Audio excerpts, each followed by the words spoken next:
Chapter 1. The Festival of Twin Moons filled the border meadow with laughter and light. Northern blue banners fluttered alongside southern green and gold, creating a canopy of color beneath the darkening sky. My father stood tall among the gathering, his massive frame easy to spot even in the crowd. "Ambrus," he called, his voice carrying across the meadow. "Come, the ceremony is about to begin." I reluctantly abandoned the game of chase I'd been leading with children from both packs. My lungs burned pleasantly from the exertion, and I couldn't stop grinning despite trying to appear dignified as I approached the ceremonial circle. My father placed a large hand on my shoulder, squeezing lightly. Alpha of Iron Peak, my father, looked imposing to outsiders with his prematurely gray hair and battle scars, but I knew the gentleness those hands were capable of. "Watch closely," he instructed. "Someday you'll lead this ceremony." The weight of his words settled uncomfortably. I was his only son, heir to the Iron Peak Alpha position, but 14 felt too young to think about such responsibilities. "The Northern Pack honors our Southern brothers with these gifts from our mountains," my father announced, opening an ornate wooden box. Inside, sapphires gleamed against black velvet, perfectly cut gems that caught the firelight and scattered blue reflections across Alpha Fenwick's face. The Southern Alpha's eyes widened appreciatively. He was a barrel-chested man with laugh lines around his eyes and a booming voice that somehow never seemed threatening. "Beautiful work, Rolf," he said, lifting one to examine the craftsmanship. "Your miners and gem cutters outdo themselves each year." My chest swelled with pride. Our pack's reputation for metalwork and gem cutting was unmatched in all the territories. Alpha Fenwick turned, gesturing to a woman who approached with a bundle of rich furs and a basket of herbs. "And the verdant territory offers the finest deer hide for your mountain winters, along with healing herbs that grow only in our southern groves." The transaction wasn't about need. Both packs could survive independently, but about tradition, respect, and the bonds forged through generations. As the adults continued their ceremonial exchange, my attention wandered. Across the circle, a flash of auburn caught my eye. A girl perhaps a year or two younger than me watched the proceedings with undisguised fascination. Her wild hair seemed to capture the firelight, making it appear as if flames danced around her head. She must have felt my gaze because she suddenly looked directly at me, her golden brown eyes meeting mine. Instead of looking away embarrassed, she grinned and stuck out her tongue. I nearly choked trying not to laugh during the solemn ceremony. Later, when the formal parts ended and the feast began, I found myself searching for her through the crowd. The girl appeared beside me so suddenly I jumped. "You're the Northern Alpha's son," she stated matter-of-factly, studying me with curious eyes. "And you're—" "Beatrix Wildmoon," she said proudly. "My father is Alpha Fenwick." That explained her confidence. Another Alpha's child, though I'd never paid much attention to the Southern Pack's hierarchy before. "I'm Ambrus," I replied, suddenly feeling awkward. My wolf stirred inside me, curious about this girl with fire in her hair and fearlessness in her eyes. "I know who you are," she said, rolling her eyes. "Everyone does. Want to see something cool?" Without waiting for an answer, she grabbed my hand and pulled me away from the main gathering. Her palm felt warm against mine as we darted between adults engrossed in conversation. No one seemed to notice the two Alpha children slipping away into the darkness. "Where are we going?" I asked, though I wasn't resisting. Something about her made me curious. "Just to the stream. I found something earlier." We reached the small creek that marked the actual border between territories. During the festival, no one paid attention to such boundaries. Children from both packs splashed in its waters regardless of which bank they stood on. Beatrix dropped to her knees at the water's edge, motioning for me to do the same. "Look," she whispered, pointing at something beneath the surface. I leaned forward, seeing nothing at first. Then, as my eyes adjusted, I spotted them. Tiny fish with scales that seemed to glow blue in the moonlight. "Moon minnows," she explained. "They only shine during the twin moons. My grandmother says they're spirits of wolves who died protecting both territories, so they live exactly on the border." I watched, mesmerized as the tiny glowing fish darted between pebbles. "That's amazing." "Your pack mines pretty stones," she said, "but mine knows all the secrets of living things." There was no boasting in her voice, just simple pride. The stones aren't just pretty, I countered. The silver veins in our mountain have protected werewolves for generations. Our blacksmiths make the strongest weapons. She shrugged. We don't need many weapons in the south. The forest protects us. We fell silent, watching the glowing fish. It should have felt strange sitting alone with this girl I barely knew, but something about her presence felt familiar, comfortable. We should be friends, she declared suddenly. Aren't we already? I asked, confused. Our packs have been allies forever. Beatrix shook her head, sending her wild hair bouncing. Not just because of our packs, you and me, specifically. She looked at me with an intensity that seemed too mature for her young face.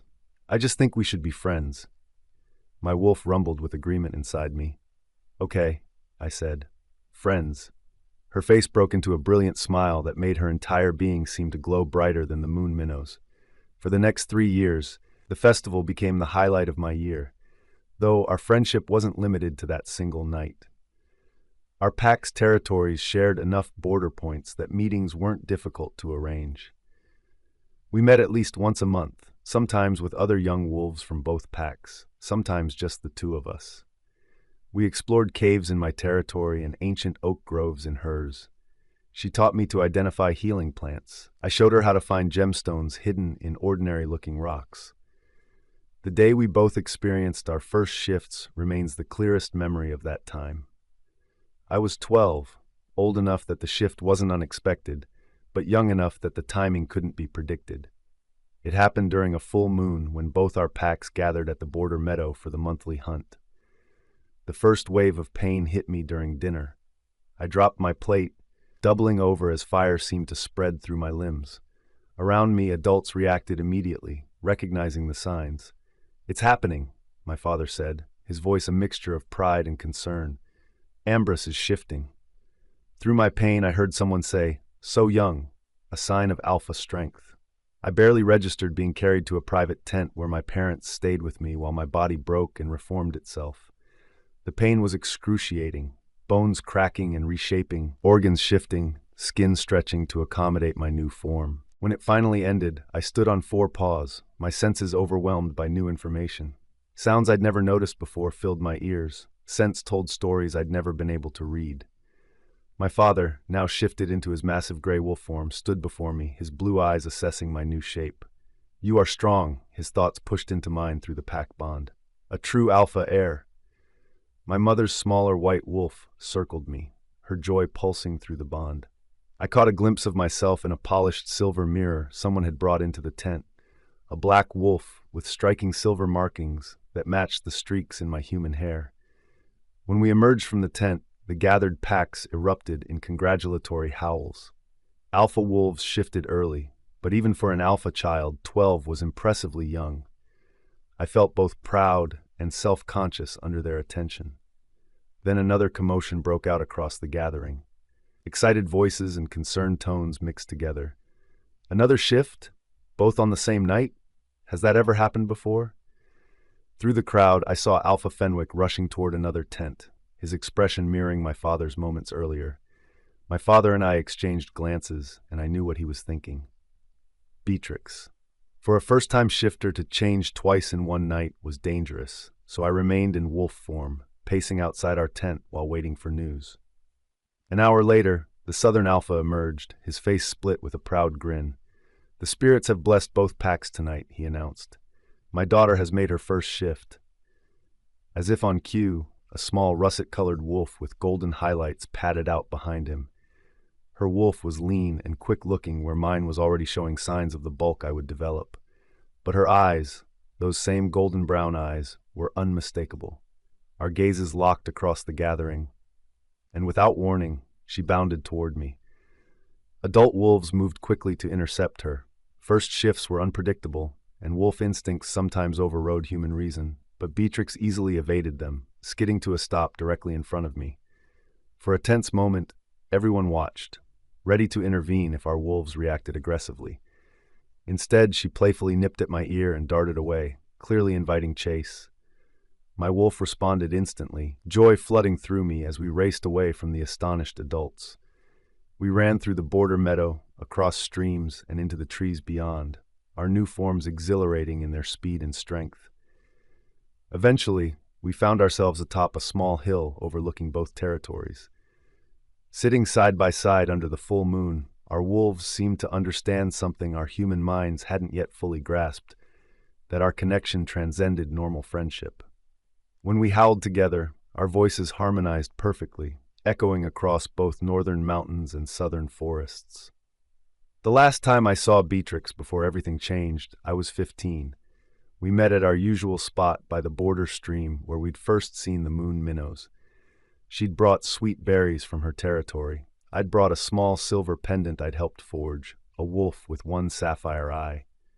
"It's beautiful," she breathed, lifting her hair so I could fasten it around her neck. "Did you make this?" "Mostly," I admitted. Master Kellen helped with the finer details, but I chose the design in the stone. "I'll never take it off," she promised, her fingers tracing the little wolf shape. We sat watching a meteor shower streak across the night sky, unusually comfortable with the silence between us. Something had been changing in our friendship lately, a new awareness that made my heart beat faster when she was near. "Ambrus?" Her voice was unusually serious. "Hmm? Do you ever worry about the future? About our packs?" I frowned. "What do you mean? Our territories have been at peace for generations." She shrugged, her expression troubled. "I've heard strange things lately. Some of the elders talking about awakening old powers and fulfilling our destiny. My father dismissed it when I asked, but—" "Probably just old wolves telling tales," I assured her. "My father says every generation has those who want to return to the old ways, whatever that means. Nothing changes. I hope you're right." She looked up as a particularly bright meteor streaked overhead. "Make a wish." I closed my eyes, though I didn't need to think about what to wish for. Let things always stay this peaceful between our territories. When I opened my eyes, she was watching me intently. "What did you wish for?" I asked. "Can't tell you, or it won't come true," she replied with a small smile. "But I'll make you a promise instead." She held out her hand, pinky extended. "No matter what happens, I'll always protect your pack as if it were my own." It seemed like such a childish gesture for the serious promise she was making, but I hooked my pinky with hers anyway. "And I promise to always protect yours. Nothing will ever break the bond between our territories." We sealed it with our joined hands raised to the meteor-streaked sky, as if the stars themselves were witnesses. Neither of us could have known that within a month, I would be standing over my uncle's mutilated body, the first casualty in a war that would destroy everything we held dear. Chapter 2. My father wouldn't look at me when the hunting party left. 7 of our pack's most respected hunters stood at attention in our great tree hall, their ceremonial blue cloaks stark against the living wood of our walls. Uncle Magnus, leading the party, looked especially striking, his silver-streaked beard and weathered face marking him as the most experienced hunter of the Northern Territories. "May the spirits of the forest guide your arrows true," my father intoned, his voice uncharacteristically flat. His eyes seemed different lately, colder, more distant. "The Iron Peak Pack thanks you for honoring our ancient hunting rights," Magnus responded with a formal bow. "We return with the winter's first kills to share between our territories as we have for generations." I watched from my perch on one of the lower branches, technically present for the ceremony, but feeling oddly invisible. My father hadn't really looked at me in days. Something was wrong, but whenever I tried to ask, he dismissed me with vague reassurances. As the hunters filed out, I caught Magnus glancing up at me. Unlike my father, his eyes were warm with recognition. He gave me a small wink, and I couldn't help but smile. Uncle Magnus had always been kind to me during the interpack gatherings, treating me like a niece despite our different territories. "Safe hunting," I called after them. Only after they'd disappeared down the spiral staircase carved into our great oak did I notice my father staring at me with an expression I couldn't interpret. It wasn't anger exactly, but something colder, more calculating.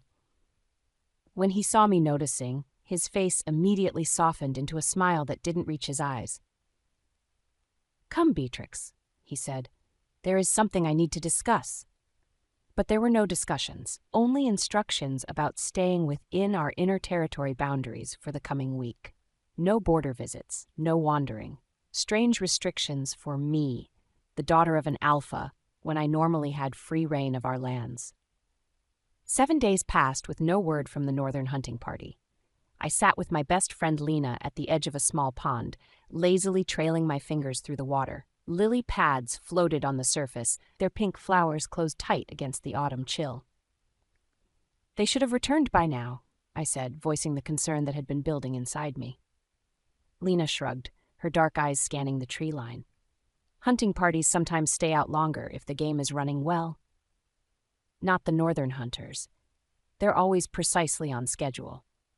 I wrapped my arms around my knees, trying to suppress a shiver that had nothing to do with the temperature.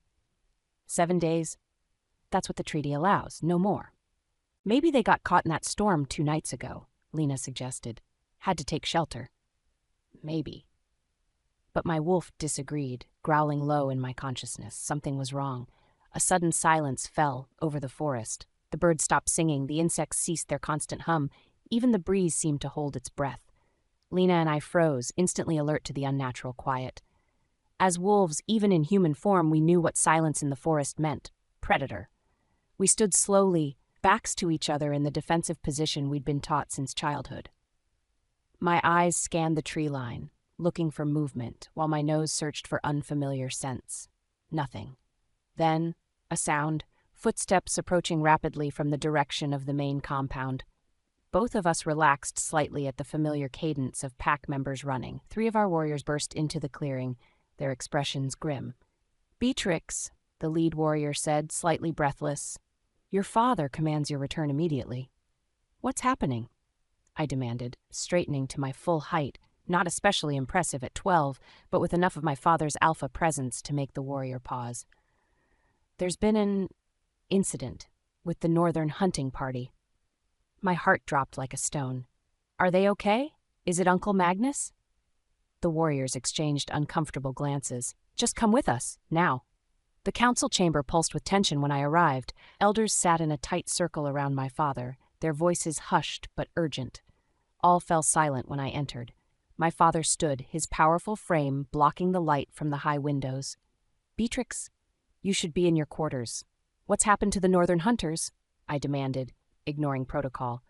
"Everyone's acting strange, and the forest has gone silent." "We found them," he said after a long pause. Relief flooded me. "They're okay? Did they get caught in the storm?" The awful silence that followed told me everything before he even spoke. "They're dead, Beatrix. All of them." My knees weakened, and I gripped the edge of the table to steady myself. "How?" "They were attacked," Elder Sylvia said, her ancient voice cracking. "Brutally." "What? By what? There aren't predators in our territory that could take down 7 armed werewolves." My father's face hardened. "Not what? Who?" I stared at him, uncomprehending. Who would? "They were found in the sacred grove," my father continued, cutting me off. "Their bodies, arranged around the mother oak, their hearts removed." Horror washed through me, followed immediately by disbelief. "That's impossible. Nobody would desecrate the sacred grove. It's protected by pack law, by ancient magic." "Exactly," Elder Sylvia nodded, her wrinkled face grave. "Only someone with knowledge of our most sacred places would know to place them there." A terrible thought struck me. You can't think the Northern Pack did this to their own hunters? My father and the elders exchanged glances that made my skin crawl. "We've sent a messenger to Alpha Rolf," my father said. "He will come, and we will discuss this matter formally." "Father, this makes no sense," I insisted. "Why would northern wolves kill their own people and arrange them in our sacred place? It has to be someone else, or... Enough, Beatrix." His voice carried the alpha command, making me physically step back. "Return to your quarters. This is council business now." "But... now." The force of his command made my head spin. I fled the chamber, but not toward my quarters. Instead, I ran through the compound and up the secret paths I'd discovered years ago, climbing higher into the branches of our great oak until I reached a hidden observation platform that overlooked the main clearing. Hours passed before the warning drums sounded, signaling approaching visitors. I'd remained hidden in my perch, ignoring multiple calls for me to return to my quarters. 3 wolves emerged from the forest path, Alpha Rolf Ironpeak in human form, flanked by 2 shifted warriors. Even from a distance, I could see the grief etched into Rolf's face, the proud shoulders now slightly stooped with the weight of loss. He carried the ancient peace staff, its wood carved with both our pack symbols, a gesture of diplomatic intent. My father met them in the clearing, surrounded by our own warriors. The formality of their greeting looked correct from a distance, but something in their body language felt wrong. Too stiff, too calculated. I couldn't hear their initial exchange, but I saw them disappear into the central hall. Slipping from my hiding place, I used the network of platforms and bridges that connected our tree dwellings to make my way toward the hall. The small window near the ceiling would let me see and hear without being spotted. By the time I positioned myself, the meeting had clearly deteriorated. Alpha Iron Peak stood in the center of the room, his massive frame vibrating with barely controlled rage. "This is madness, Fenwick," he roared. "My brother and his hunters were guests in your territory, under your protection." "And yet we found them slaughtered in our most sacred grove," my father replied, his voice eerily calm. "Arranged in a ritual formation that only those familiar with old magic would know. Are you accusing me of orchestrating the murder of my own brother?" Rolf's voice broke with emotion. "Of sending him here to die for some... What? What possible reason would I have?" "The ancient power source," Elder Sylvia said, stepping forward. "Your territory has struggled since the mines began to fail. Your people grow desperate. Perhaps you sought the old magic beneath our groves." I frowned, confused. What power source? What old magic? I'd never heard of such things in all my lessons about our territory. "This is absurd," Rolf said, shaking his head in disbelief. "Fenwick, we've known each other for 20 years. Our packs have been allies for generations. You know me." Something flashed in my father's eyes before it disappeared, replaced by that same cold calculation I'd noticed earlier. "I know the evidence before me," my father said. 7 werewolves, slaughtered and arranged in a formation that speaks of blood sacrifice. The mother oak, now sickened, its bark blackened where their hearts were placed.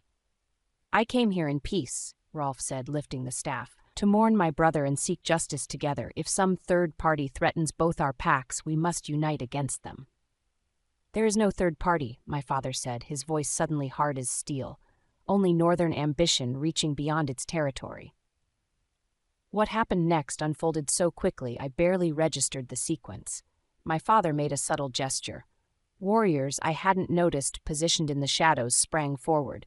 Alpha Iron Peak, realizing the trap too late, dropped the peace staff and fought with the desperate strength of a cornered wolf. He was magnificent and terrible, his partial shift allowing claws and fangs while maintaining human mobility. 3 of our warriors fell in seconds, their blood spattering the living wood floors. "Traitor!" he roared at my father, his voice more wolf than human. Rolf fought his way toward the door, his 2 guards now fighting at his side. For a moment, it seemed they might escape. Then Elder Sylvia began chanting, her frail hands weaving patterns in the air. The wood beneath Rolf's feet came alive, roots erupting to entangle his legs. He roared in pain and fury, slashing at the living bonds, but more erupted to replace each one he severed. My father tilted his head, studying Rolf as one might examine an interesting insect. I couldn't breathe, couldn't process what I was seeing. This wasn't my father. It cannot be. When Rolf's guards were finally subdued, my father approached the restrained Alpha. "The old ways demand blood for blood," he said, his voice utterly devoid of emotion. "My son will never let this stand," Rolf said, ceasing his struggles and drawing himself up with dignity despite his bonds. "Ambrus will know the truth." At the sound of that name, my heart lurched. Ambrus. His face flashed before me, his steady eyes, the trust we'd built, the quiet bond that had grown without words. The thought of him learning his father's fate like this, at my father's hands, twisted something sharp and cold inside me. How could I face him if I stood by and did nothing? How could I call him a friend if I let his world shatter while mine remained untouched? The air pressed down on me, heavier than stone. I couldn't let this happen. Something like amusement flickered across my father's face. "The boy? He is no threat. He is stronger than you know," Rolf said. "And he will avenge me." My father gestured to the warriors. "Take him to the high platform. Let his pack see their Alpha's fate." As they dragged Rolf away, I scrambled from my hiding place, desperate to somehow stop what was happening. But what could I do against a dozen warriors, my father, and elders wielding magic I didn't understand? By the time I reached the highest platform of our tree compound, it was too late. I emerged just in time to see Alpha Rolf, the man who had always treated me with kindness, whose son was my dearest friend, being forced toward the edge. "Any final words, Northern Wolf?" my father asked. Rolf straightened, somehow maintaining his dignity despite his wounds and bonds. His eyes scanned the tree line, perhaps hoping his pack might witness his final moments with pride rather than shame. His gaze found me, half hidden behind a trunk. Recognition flashed in his eyes, followed by something like hope. "The truth will emerge," he said, his voice carrying across the platform. "Light always breaks through darkness." His eyes held mine for one more moment, then he turned to face my father. "I die with honor. Can you say the same, old friend?" I'll never forget the sound of his body hitting the forest floor far below, the heavy, final thud that seemed to shake the entire territory. In that moment, something inside me fractured, my trust, my certainty, my understanding of my pack and my father. As the warriors dispersed, I remained frozen, tears streaming down my face. Rolf's broken body lay on the ground, the peace staff he'd carried still clutched in his hand. I knew then that Ambrus had just lost his father, that our pack stood on the precipice of war, that nothing would ever be the same. What I didn't understand was why. Why would my father betray generations of peace? Why would our elders use magic I'd never seen before? My wolf howled inside me, grieving and confused. As the sun set over our territory, casting long shadows across Rolf's body, I made a silent vow to his spirit and to his son. I would discover the truth, no matter the cost. Chapter 3. I should have been there. The words fell from my lips like stones as I knelt beside my father's broken body. Someone had carried him from the forest floor to our sacred crystal cavern, where generations of our pack had mated and mourned. His skin was cold beneath my fingertips, his face frozen in an expression of betrayal rather than fear. "You couldn't have saved him," Victor, my father's beta, said quietly. His hand rested heavily on my shoulder. "None of us could. But I should have tried." My father had gone to the Southern Territory with just 2 guards, carrying the ancient peace staff, believing diplomacy could solve whatever misunderstanding had led to my uncle's death. Now both of them were gone, murdered by wolves we had called allies, friends for generations. "Did they return his guards too?" I asked, my voice hollow. Victor's grip tightened. "No, we assume they're also dead." Outside the cavern, I could hear my pack gathering. Their grief and rage rolled through our mountain home like thunder, a tangible force that made the very air feel heavy. My wolf clawed at my insides, desperate to run, to hunt, to tear apart those responsible. I forced him down. "My mother?" I asked. "In your quarters. The healer is with her." Victor hesitated. "Ambrus, she's not well." I nodded, unsurprised. The mate bond between my parents had been unusually strong. Its severing would be devastating. Some wolves never recovered from such a loss. Rising slowly to my feet, I looked one last time at my father. Alpha Rolf Ironpeak had been a giant to me, not just in physical stature but in wisdom and fairness. His silver-streaked hair and the scars across his hands told stories of battles fought and won, of a lifetime protecting his pack. Now that legacy fell to me. I was 16, barely past my first shift. "The funeral?" I asked. "Tonight," Victor said. "At moonrise. The elders are preparing him now." I reached out and closed my father's eyes, finally allowing my own to fill with tears that I refused to shed. "Not yet. Not until I'd done what needed to be done. Then I'll sit with my mother until it's time." I found my mother curled on her side in their shared bed, her silver-white hair spread across the pillow like moonlight. Her eyes were open but unseeing, fixed on some middle distance where perhaps my father still existed. "Mother," I said softly, taking her cold hand in mine. "I'm here." Luna Astrid, my mother, had always been small, petite, graceful, with a quiet strength that complemented my father's more imposing presence. Now she seemed diminished, as though parts of her were already following my father beyond the veil. "He tried to warn me," she whispered, her voice faint. "Last night, in my dreams." I sat beside her, stroking her hair. "What did he say?" "That they were changing." Her fingers tightened weakly around mine. He said we should guard our borders." My chest tightened. Anger surged through me, hot and dangerous. Fenwick Wildmoon had sat at our table countless times. He had lifted glasses in toast to my father's health. His daughter Beatrix had been my friend. Was that all an act? And now he had murdered my father in cold blood. "I'll make them pay," I promised, the words emerging as a growl. "Every last one of them."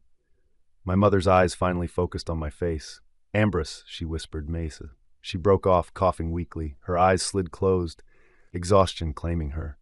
The healer, who had been mixing herbs in the corner, approached with a steaming cup. "She needs rest," he said quietly. "The severing of a mate bond this strong, it's draining her life force." I stared at him. "Will she recover?" His ancient eyes, which had seen generations of pack members born and buried, held mine steadily. "That depends on her will to live without him. Some choose not to." The thought of losing both parents in a single day made me physically ill. I stood abruptly, needing air, needing distance from the grief that threatened to drown me. "I'll return for the funeral," I said stiffly. The healer nodded, turning back to his patient. As I left, I heard him murmuring soft incantations, ancient wolf magic meant to ease pain and bring peaceful dreams. I doubted anything could bring peace now. The great stone hall was filled with my pack when I entered. Their conversations died as I passed, replaced with murmurs of condolence and promises of loyalty. I barely heard them. My attention was focused on the massive obsidian fireplace at the chamber's far end, carved from a single piece of volcanic rock my great-grandfather had discovered deep within the mountain. Our pack altar stood before it, a slab of black granite embedded with silver veins that caught the firelight and seemed to pulse with inner life. The elder wolves had gathered there, their aged faces solemn as they prepared for tonight's ceremony. Victor intercepted me halfway across the hall, guiding me to a side chamber where several warriors waited. "The border patrols have returned," he said without preamble. "The Southern Pack has established guards at every crossing point. They've blocked the ancient paths with wooden barriers and posted sentries at all the stream crossings. The neutral meadow is empty." "They're keeping us from our hunting grounds," I said flatly, "from territory that has been shared for centuries." The oldest warrior, Gunnar, nodded grimly. "It's worse than that. They've sent a message." He held out a scroll sealed with green wax. It was pinned to the standing stone at the border. With steady hands that belied my inner turmoil, I broke the seal and unrolled the parchment. "By decree of Alpha Fenwick Wildmoon, the territorial boundaries between southern and northern packs are hereby dissolved. The verdant territory claims all hunting rights to the forest lands previously shared. Any northern wolf found crossing the new border will be considered an enemy combatant and dealt with accordingly. Let blood be answered with blood." I read it twice, then passed it to Victor. "They're declaring war while simultaneously cutting us off from half our food source, at the beginning of winter." "The cowards approach," Gunnar spat. "They know a direct assault on our mountain fortress would cost them dearly. They mean to starve us out." My mind raced through calculations. Our food stores, the reduced hunting capacity of our territory, the approaching winter storms that would make even mountain hunting perilous. The conclusions were grim. "We need to secure what we have and find alternatives," I said. "Victor, organize hunting parties for the high slopes. Gunnar, take a team to the western valleys. There may be herds there that haven't migrated yet." They nodded, but I could see the doubt in their eyes. The high slopes were treacherous, home to more predators than prey. The western valleys would be nearly barren this late in the season. "We could break through their blockade," suggested Leaf, a younger warrior with more enthusiasm than experience. "A swift strike force could—" "No," I cut him off. "That's exactly what they want, to draw us into battle on their terms, in their territory. We'd be slaughtered." "So we just starve instead?" Leaf challenged, earning sharp looks from the older wolves. I met his gaze steadily. "We survive, we adapt, we plan, and when the time is right, we strike, not at their convenience, but at ours." The warriors exchanged glances, some nodding in reluctant agreement, others clearly dissatisfied with such a cautious approach. "For now," I continued, "we prepare for my father's funeral. After that, the elders will conduct the Alpha ceremony." My voice faltered slightly on these last words. Victor's hand found my shoulder again. "Your father prepared you for this, Ambrus, more than you realize." "Had he?" I remembered lessons about pack law, territory disputes, the sacred responsibilities of leadership, but nothing had prepared me for this, for the crushing weight of responsibility combined with the hollow ache of grief. "Gather the pack," I said finally. "It's nearly moonrise." My mother insisted on attending the funeral despite the healer's objections. Wrapped in furs against the bitter mountain wind, she stood beside me at the cavern's entrance as the full moon rose above the peaks, its silver light illuminating the gathered pack. My father's body lay on a bier of stone, dressed in ceremonial leathers adorned with the silver emblems of his rank. The ancient runestones of our ancestors encircled him, their etched symbols faintly glowing in the moonlight. As Alpha, it fell to me to begin the ceremony. Words caught in my throat as I stepped forward, feeling the weight of every eye upon me. "Alpha Rolf Ironpeak," I began, my voice steadier than I'd expected, was many things to many wolves, leader, protector, friend, mentor. I paused, swallowing hard. "Father." The pack stood silent, respectful. Some wept openly, others maintained stoic expressions that nonetheless couldn't hide their grief. He led our pack through prosperity and hardship with equal strength. His wisdom guided us. His courage inspired us. His loyalty to each member of this pack never wavered. I placed my hand on the cold stone beside him. Tonight, we release his spirit to run with our ancestors beneath eternal moons. But his legacy remains with us, in our memories, in our hearts, and in our determination to honor his life by protecting what he loved. The eldest wolf, Grandmother Hilda, stepped forward then, her ancient voice lifting in the traditional mourning song. One by one, other voices joined hers until the entire pack sang together, the harmonics of their grief echoing from the surrounding peaks. As the song reached its climax, 4 senior warriors lifted my father's bier and carried it deep into the cavern, to the sacred crystal chamber where generations of alphas had been laid to rest. The entire pack followed in solemn procession, their path lit by torches that cast long, flickering shadows against the mineral-veined walls. In the central chamber, they placed my father's body on a natural shelf of crystal that seemed to glow from within. Grandmother Hilda approached, a silver dagger in her gnarled hands. "Blood returns to earth," she intoned, making a small cut on my palm. "Life returns to spirit." My blood dripped onto the crystal beneath my father, spreading in thin rivulets along its faceted surface. Where it touched, the crystal flared with blue-white light. "Alpha to alpha," Hilda continued. "The circle remains unbroken." She gestured for my mother to approach. Luna Astrid moved forward, her steps unsteady but determined. Taking the knife, she cut her own palm without hesitation. "Mate to mate," she whispered as her blood mingled with mine on the crystal. "Beyond death, beyond time, our bond endures." The light intensified, spreading through the entire chamber until we stood bathed in its ethereal glow. Then, slowly, it began to fade, sinking into the stone and taking something of my father's presence with it. My mother swayed slightly, her face ashen. I caught her before she could fall.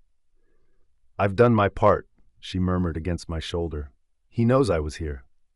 "Let me take you back," I said, but she shook her head weakly. "Not yet. You must complete the ceremony."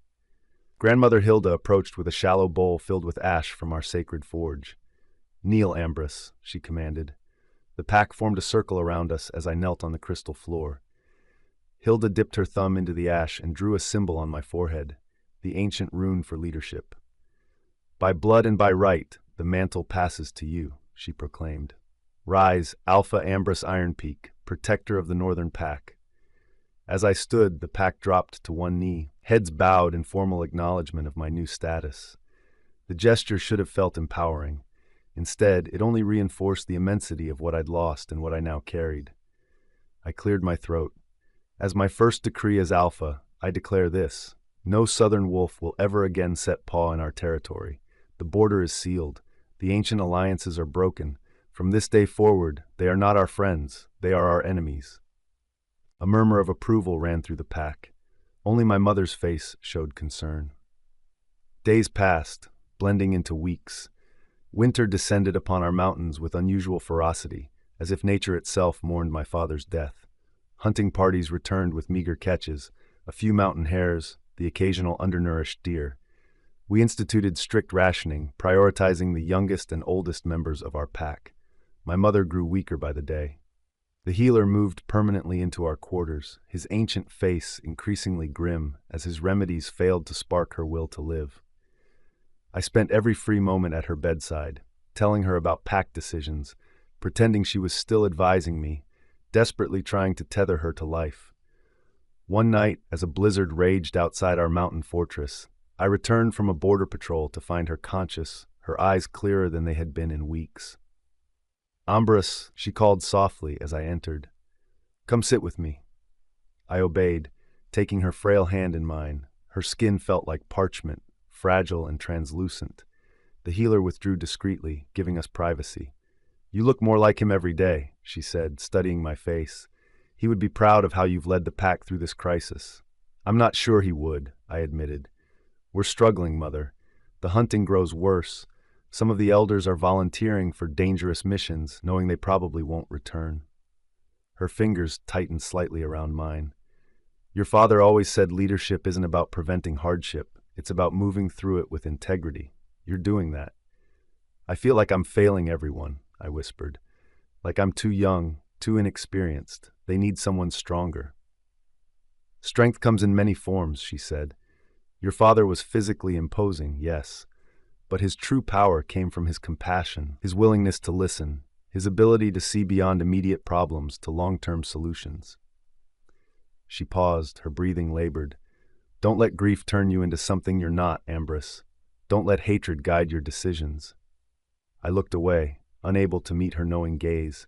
She sighed, a soft, sad sound.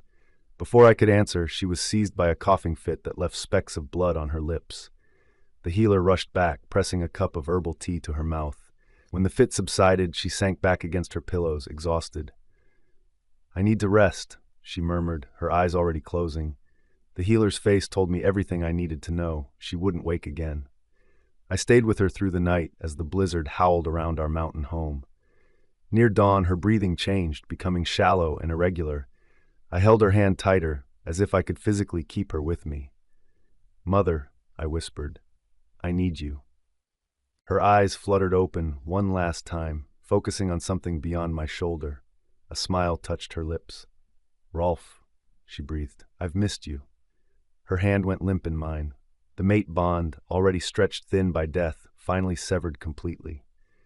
We buried my mother beside my father in the crystal cavern. The ceremony was shorter, simpler. Our pack was too exhausted, too hungry for elaborate rituals. As the last notes of the morning song faded into the stone walls, I felt something harden inside me. Grief crystallized into resolve, sorrow into determination. That night, a young wolf named Kirsten collapsed during dinner. Just 14, she had given part of her ration to her younger brother for weeks without telling anyone. The prolonged hunger, combined with the cold, had weakened her beyond what even her werewolf healing could overcome. I held her small body as she slipped away. Her death broke something in me, or perhaps it forged something new, something harder and more dangerous than what had existed before. Standing before my assembled pack in our great stone hall, Kirsten's body laid out on our altar, I made a vow. No more of our people will die while our enemies prosper. From this day forward, every decision, every action, every breath I take has one purpose, ensuring the survival and eventual triumph of our pack, whatever it costs, whatever it takes. The pack's response wasn't cheers or howls, but a solemn, unified nod, the acknowledgement of wolves who understood that what I offered wasn't hope or comfort, but pure, unflinching determination. As I looked out at their gaunt faces, their eyes hollow with hunger and grief, I silently added a promise to the spirits of my parents. I would make the Southern Pack pay for every tear, every death, every moment of suffering they had caused. Even if it took the rest of my life. Her eyes fluttered open one last time, focusing on something beyond my shoulder. A smile touched her lips. "Rolf," she breathed, "I've missed you." Her hand went limp in mine. The mate bond, already stretched thin by death, finally severed completely. We buried my mother beside my father in the crystal cavern. The ceremony was shorter, simpler. Our pack was too exhausted, too hungry for elaborate rituals. As the last notes of the morning song faded into the stone walls, I felt something harden inside me. Grief crystallized into resolve, sorrow into determination. That night, a young wolf named Kirsten collapsed during dinner. Just 14, She had given part of her ration to her younger brother for weeks without telling anyone. The prolonged hunger, combined with the cold, had weakened her beyond what even her werewolf healing could overcome. I held her small body as she slipped away. Her death broke something in me, or perhaps it forged something new, something harder and more dangerous than what had existed before. Standing before my assembled pack in our great stone hall, Kirsten's body laid out on our altar, I made a vow. No more of our people will die while our enemies prosper. From this day forward, every decision, every action, every breath I take has one purpose: ensuring the survival and eventual triumph of our pack, whatever it costs, whatever it takes. The pack's response wasn't cheers or howls, but a solemn, unified nod, the acknowledgement of wolves who understood that what I offered wasn't hope or comfort, but pure, unflinching determination. As I looked out at their gaunt faces, their eyes hollow with hunger and grief, I silently added a promise to the spirits of my parents. I would make the Southern Pack pay for every tear, every death, every moment of suffering they had caused. Even if it took the rest of my life. Chapter 4. 5 years had passed since my father's murder. 5 years of struggle, of transformation, of becoming something I never thought I would be. The Northern Territory was now a fortress, our once open meadows replaced with stone watchtowers that cast long shadows across the snow-covered ground. I stood at the highest point of our compound, watching the sun set behind distant peaks. The winter wind cut through my leather jacket, but I barely felt it. Cold had become a constant companion, as familiar as the weight of leadership I carried. Alpha. Victor's voice pulled me from my thoughts. My father's Beta, now mine, approached with his usual measured stride. His hair had gone completely gray in the years since the Southern Pack's betrayal, and new lines marked his face, but his eyes remained sharp. "The hunting party returned," he reported, coming to stand beside me at the parapet. "2 elk and a handful of rabbits. Hardly enough," I nodded, unsurprised. "Distribute it to the families with young children first, then the elders." "And you?" "I'll eat when everyone else has had their share." Victor's disapproval radiated from him in waves, though he knew better than to challenge me directly on this point. "You need your strength. The pack follows your example too literally sometimes." "Good," I said flatly. "They've survived this long by being disciplined." We had dwindled from nearly 200 wolves to barely 80. Those who remained were no longer the craftsmen and miners we had once been. They were warriors now, lean, dangerous, with eyes like winter storms and reflexes honed by constant vigilance. "The council meeting is set for midnight," Victor reminded me. "Thora wants to discuss reinforcing the eastern tunnels, and Gunnar believes he's found a new hunting ground beyond the northern ridge." "I'll be there." Victor hesitated before adding, "There's also the matter of Mikkel's daughter. She's showing signs of first shift." I turned to look at him. "She's what, 12? Too young." 11, he corrected. "But the hardship, it's triggering early shifts in some of our young ones. Their wolves emerge in response to threat." Another consequence of the Southern Pack's cruelty. Our children were losing their childhoods, their wolves emerging prematurely from stress and hunger. "Have Grandmother Hilda prepare the first shift ceremony," I said. "We'll do it properly at least. Give her that dignity." Victor nodded and turned to leave, but paused. "The storm's growing stronger. The night patrol should probably be doubled." "I'll lead it myself." "Ambrus," he said, slipping from formality to the familiarity earned through years as my right hand. "You haven't slept in 2 days." "I'll sleep when I'm dead," I replied, the old joke falling flat between us. Victor didn't smile. "The pack needs you alive and functioning," he said quietly, "not exhausted and making mistakes." Before I could respond, a howl cut through the evening air, the alert signal from our southernmost watchtower. Both of us stiffened, heads turning toward the sound. "That's Leaf's position," Victor said unnecessarily. We both knew every howl, could identify each pack member by voice alone. A second howl followed, this one with the distinctive triple note that indicated movement along the border. Not an attack. Those had stopped years ago when the Southern Pack realized our defenses were impenetrable, but something unusual. "I'll check it," I said, already stripping off my jacket. "Keep the council meeting on schedule. I'll return before midnight." Before Victor could protest, I leapt from the parapet, shifting midair. The familiar burn of transformation rippled through my body. bones cracking and reforming, skin sprouting thick black fur marked with silver streaks, senses sharpening until I could smell every distinct scent for miles.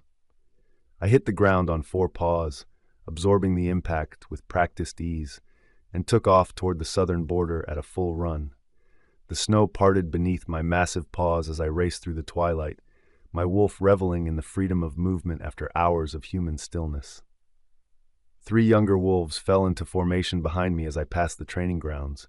Kara, Eric, and Sven, all under 20 but already battle-tested. No words were needed. They understood their role was backup, not interference. We reached the southern watchtower in minutes. Leaf, a lanky wolf with dark gray fur, waited at its base. He shifted as I approached, standing naked in the snow without discomfort, another adaptation to our harsh new reality. Alpha, he greeted me, formal despite our long friendship. Movement in the border forest, a wolf, injured, heading north. I shifted back to human form, ignoring the bitter cold against my bare skin. Southern pack? I think so. The wind's in the wrong direction to catch a clear scent, but I glimpsed russet fur. They typically have lighter coloring than our wolves. A trap? Kara suggested, having shifted as well. Her pale blonde hair whipped around her face in the strengthening wind, but her expression remained focused, calculating.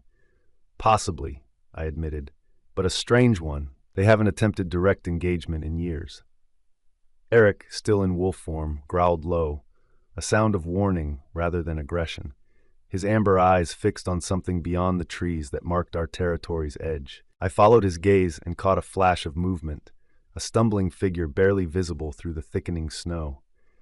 As I watched, it collapsed, a dark heap against the white ground.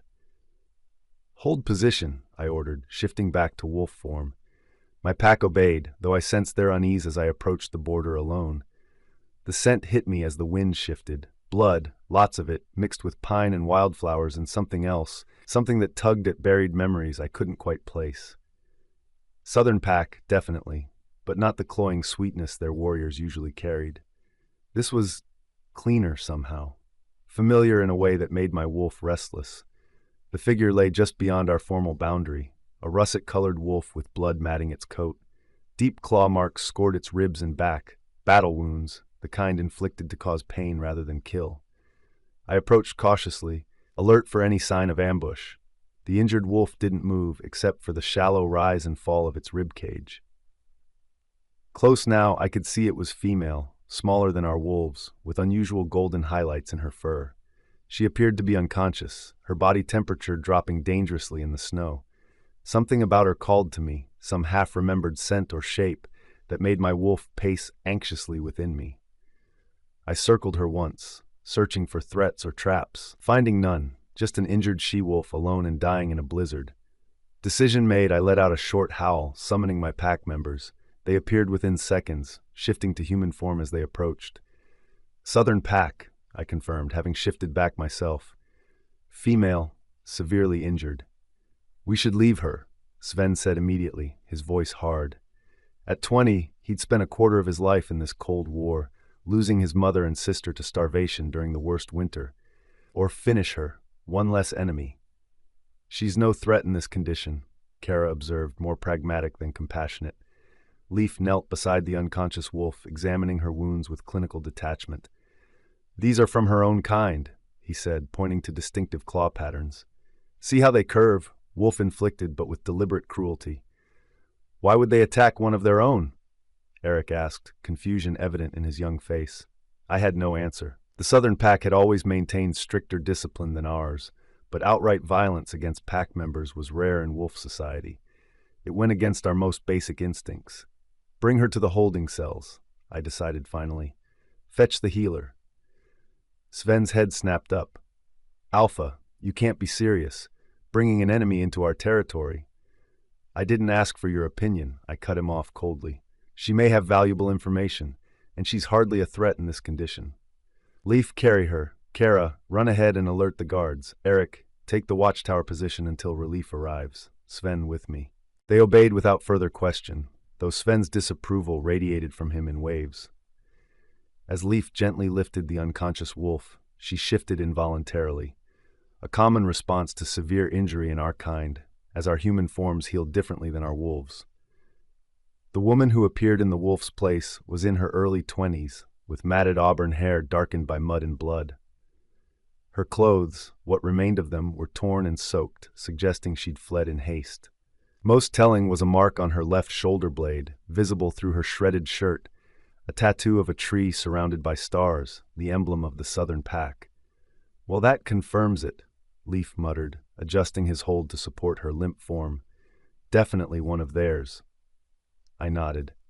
She looked like no one I knew, nothing like the plump-cheeked children who had once played in the neutral meadow during our pack's gatherings.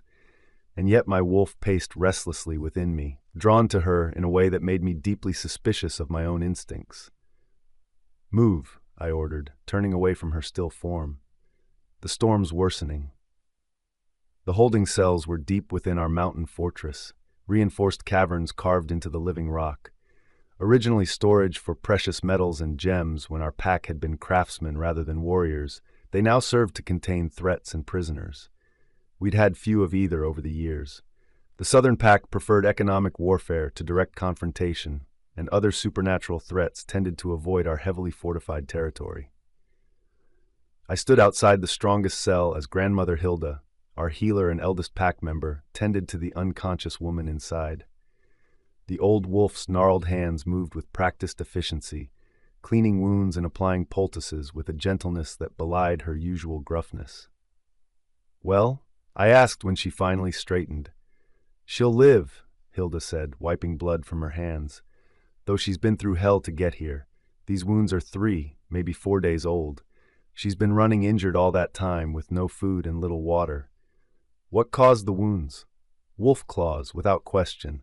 But there's something strange about them." Hilda frowned, her ancient face creasing further. "They're too deep, too savage.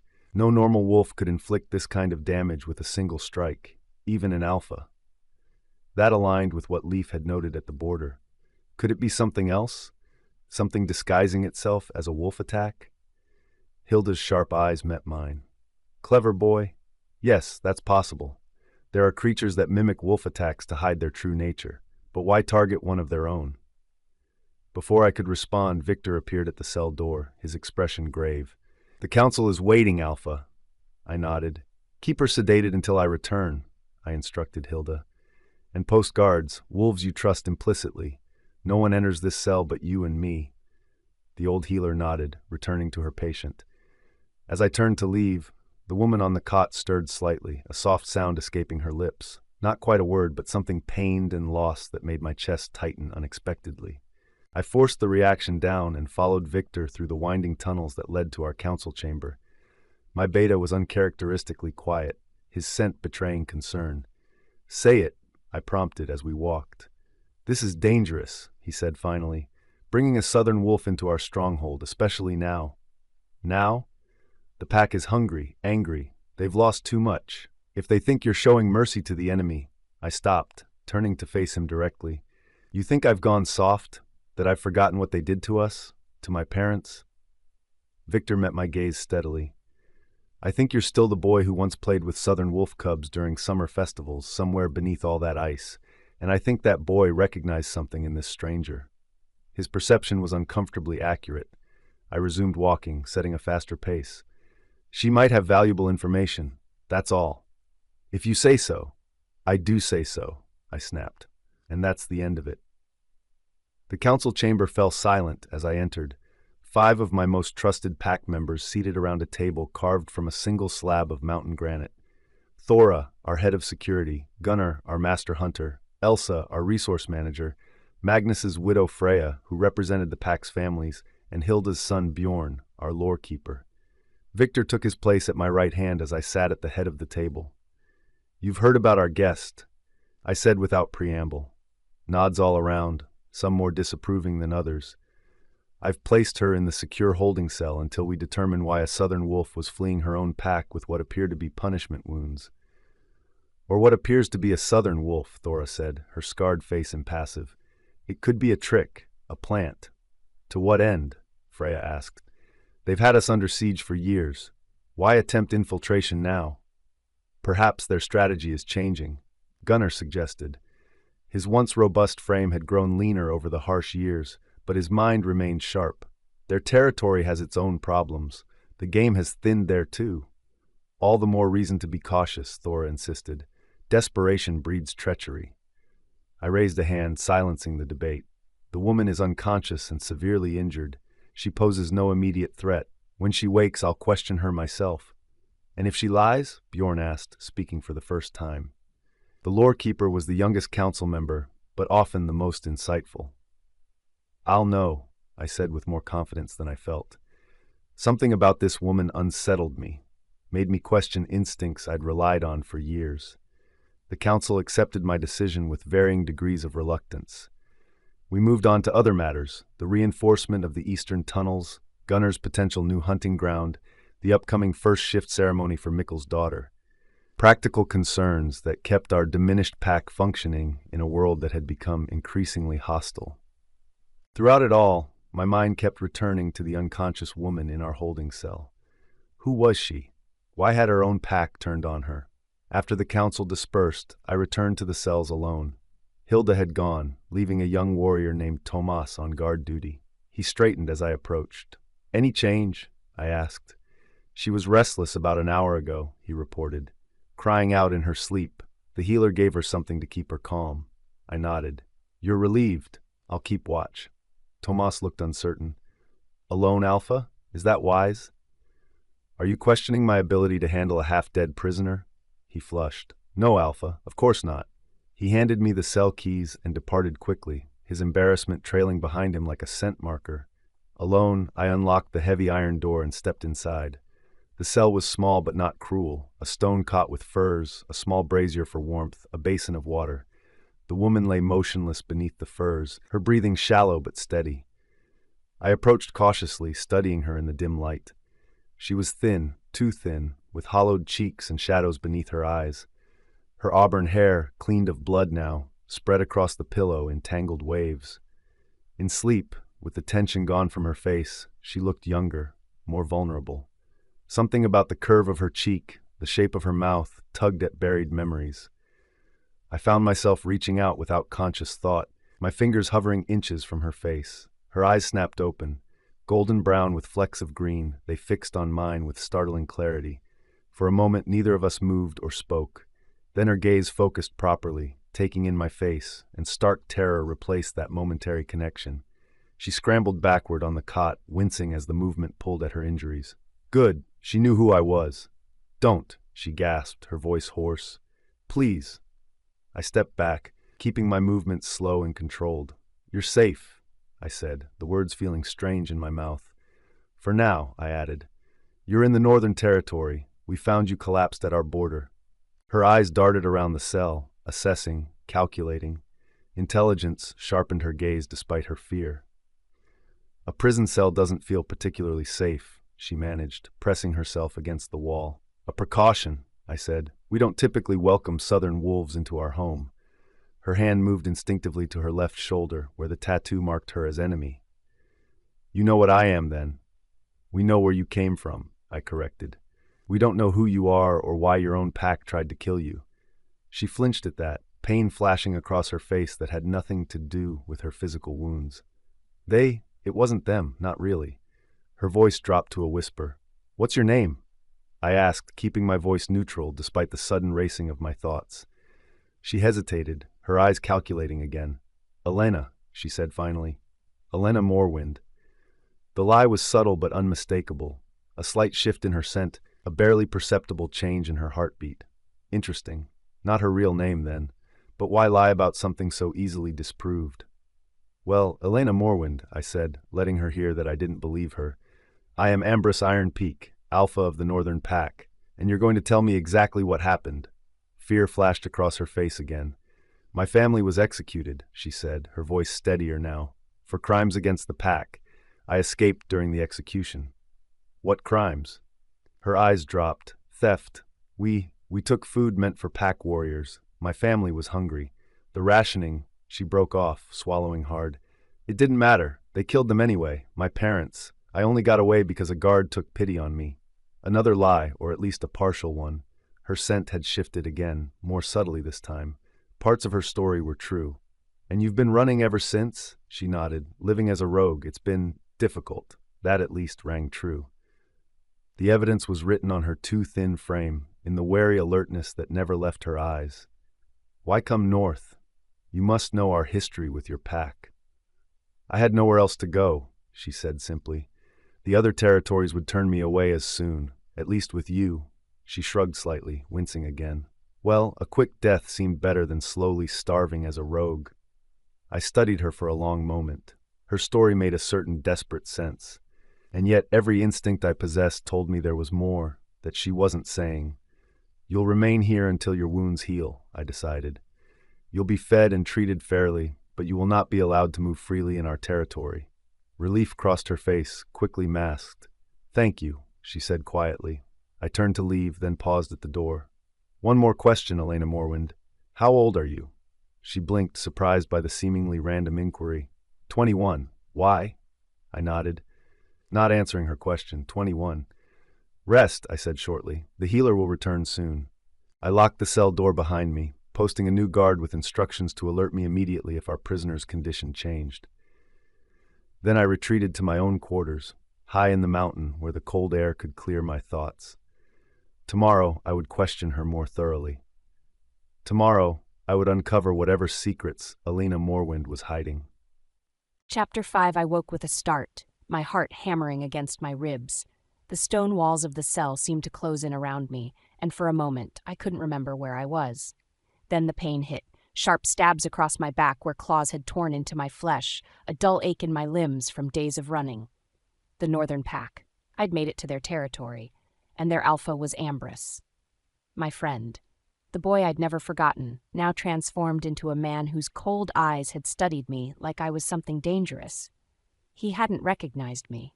I touched my face, feeling the hollows where there had once been softness. 5 years of living under my father's increasingly bizarre rule had changed me. The last few months of near starvation as I hid in the wilderness had done the rest. No wonder Ambrus saw only a stranger when he looked at me. Maybe that was for the best.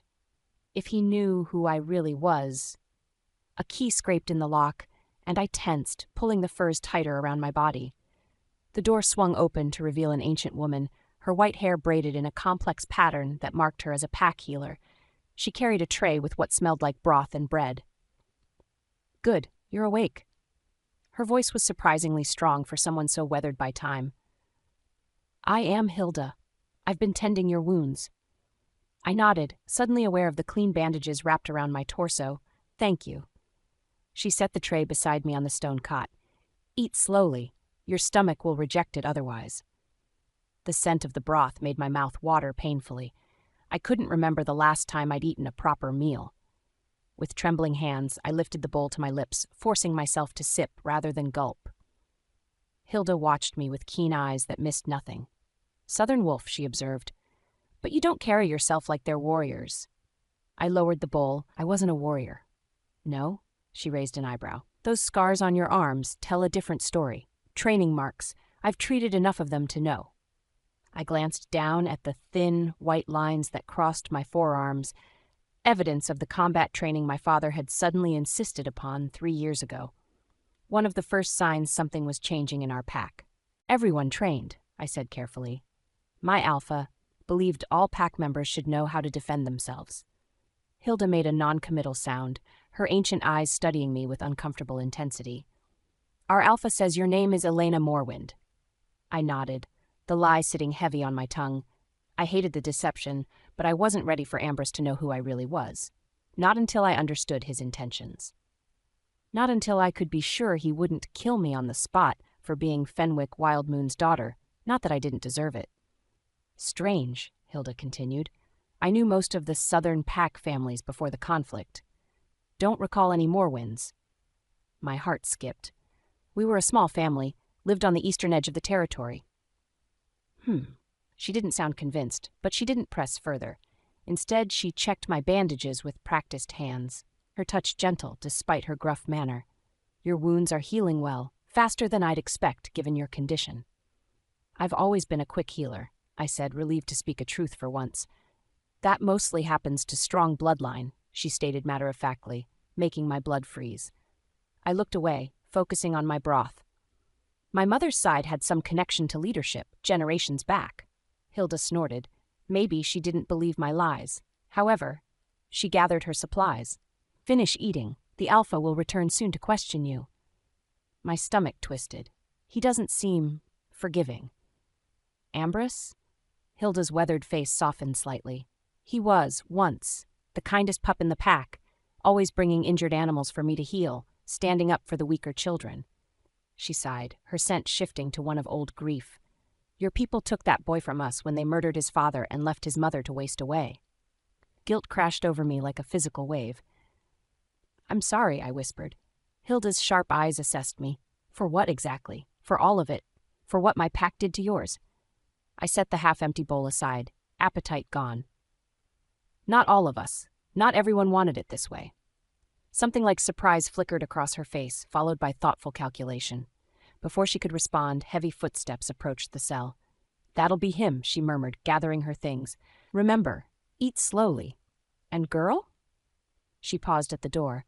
Truth has a way of finding the light, no matter how deep we bury it. With that cryptic statement, she left, passing Ambrus in the doorway. He nodded to her before turning his attention to me, his expression unreadable. He'd changed since last night. Not physically. He still towered in the doorway, all hard muscle and controlled power, his dark hair cut short and severe, those blue-green eyes cold as winter seas.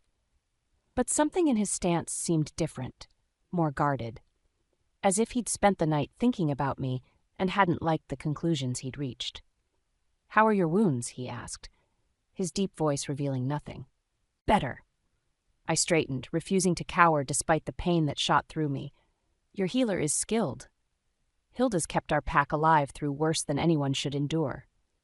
There was real respect in his voice, the first emotion I'd heard from him. She says you'll recover fully. Thanks to your hospitality. I couldn't keep a hint of irony from my tone, glancing around the cell. A muscle twitched in his jaw. Would you prefer we'd left you to die in the snow? No, I met his gaze directly. I'm grateful, Alpha Iron Peak, truly. You told me your family was executed for stealing food, he said, moving further into the cell. Yet Hilda noticed combat training marks on your arms. Odd for a family of, what would you, farmers? Gatherers? I cursed inwardly. Everyone trained, I repeated my earlier explanation. After your pack closed the borders, resources became scarce. My father worried about rogues, other packs trying to take advantage of our weakness, so everyone learned to fight, even children. Ambrus leaned against the wall opposite my cot, studying me with unnerving intensity. Interesting. That's not what our intelligence suggests. We've heard your pack maintained a warrior elite while the rest of your people served as support. I hadn't expected him to have spies. Stupid of me. Of course he would have found ways to gather information about his enemies. Things changed over time, I said carefully, as the situation worsened. When? What? His eyes narrowed. When did things change? When did your Alpha start training everyone? I hesitated, calculating. This was dangerous territory. About 3 years ago, I admitted. Why didn't more of your people flee? Why aren't we seeing more refugees at our borders? Some tried. They were hunted down. I closed my eyes briefly, remembering the screams. The Alpha instituted border patrols, tracking teams. Anyone attempting to leave was declared a traitor. Yet you escaped, I nodded. I got lucky. Another half-truth. The objection had come from within my father, a moment of clarity in his madness when he'd recognized his daughter and ordered me to run. And you came north. Ambrus stopped pacing, facing me directly. To your enemy's territory. Why?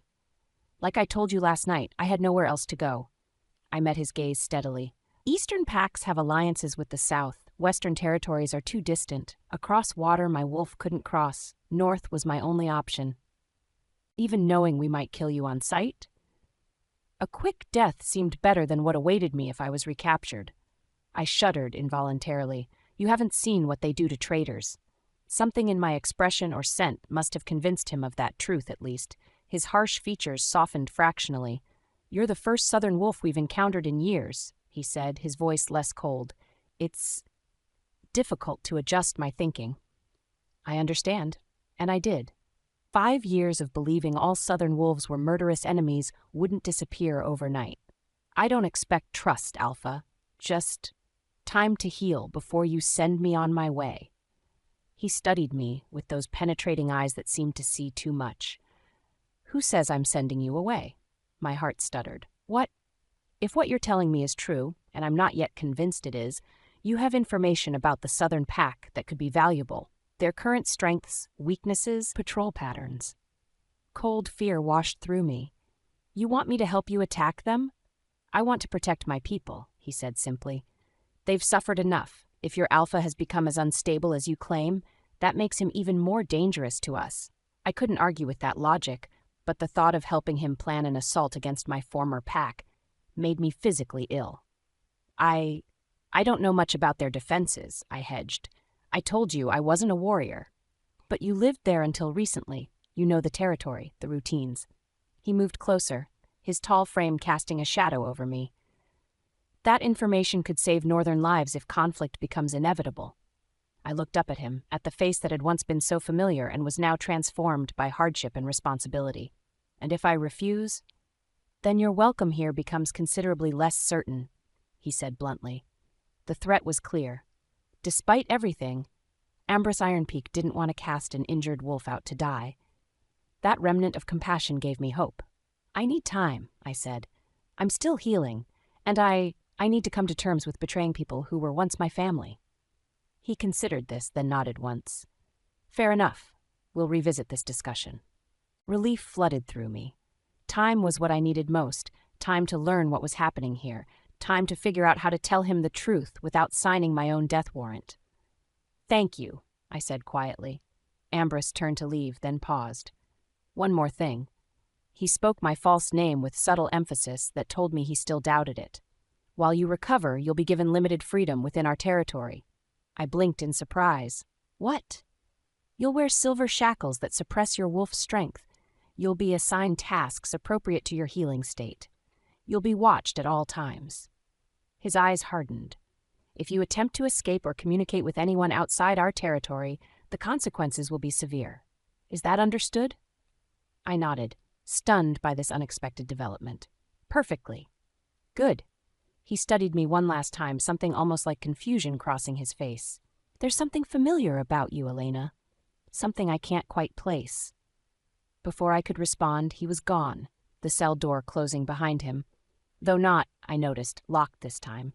I released a shaky breath, the full weight of the situation crashing down on me. I was alive, I was relatively safe for the moment, and I was being given a chance, however small, to move freely within the Northern Territory.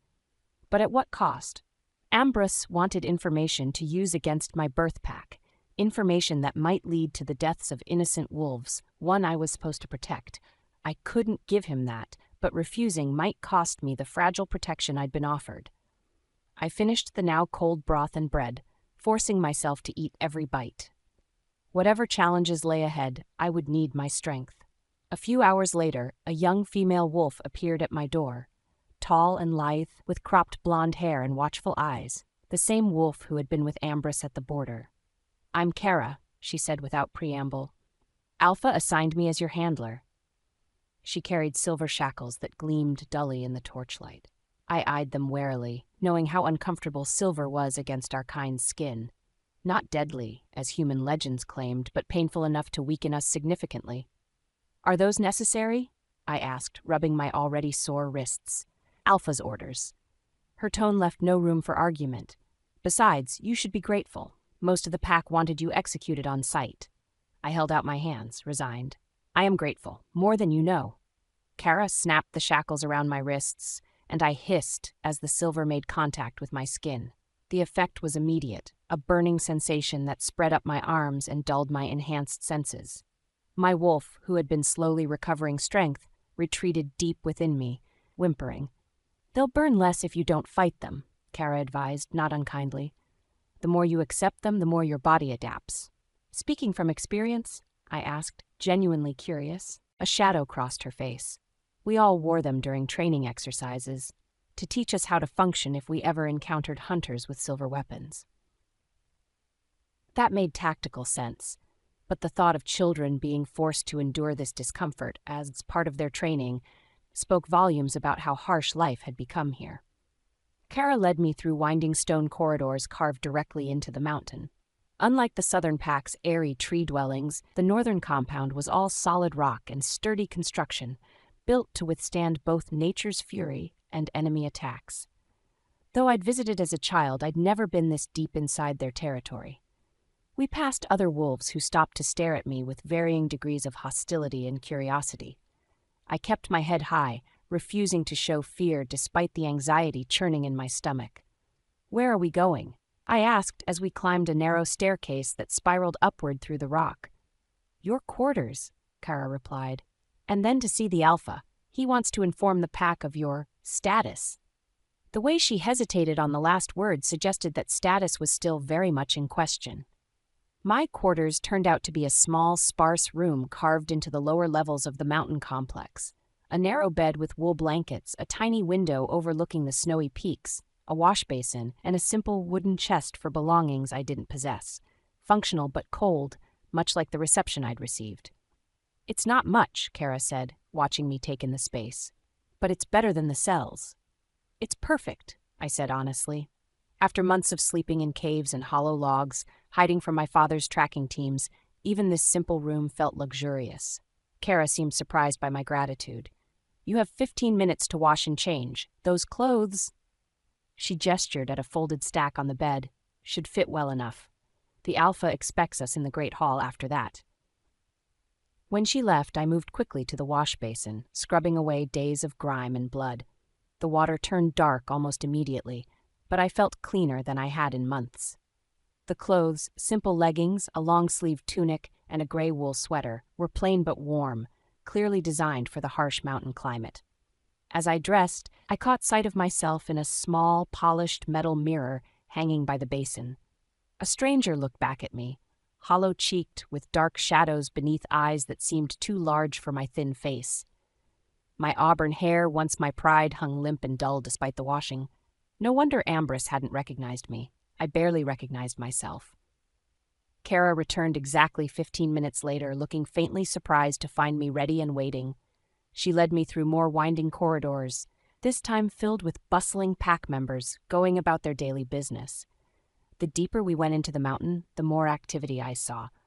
Wolves working in forges, tending to weapons, carrying supplies.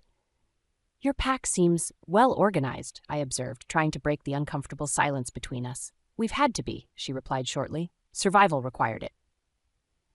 Before I could respond, we emerged into a vast cavern that took my breath away. The Great Hall was a natural cave enhanced by generations of skilled craftsmen. Massive pillars of natural stone supported a ceiling studded with crystals that caught and reflected the light from dozens of iron braziers. Long tables stretched across the floor, and at the far end, a raised dais held a single chair carved from black granite, the Alpha's seat. The hall was already filled with wolves of all ages, from elders to children barely past their first shift.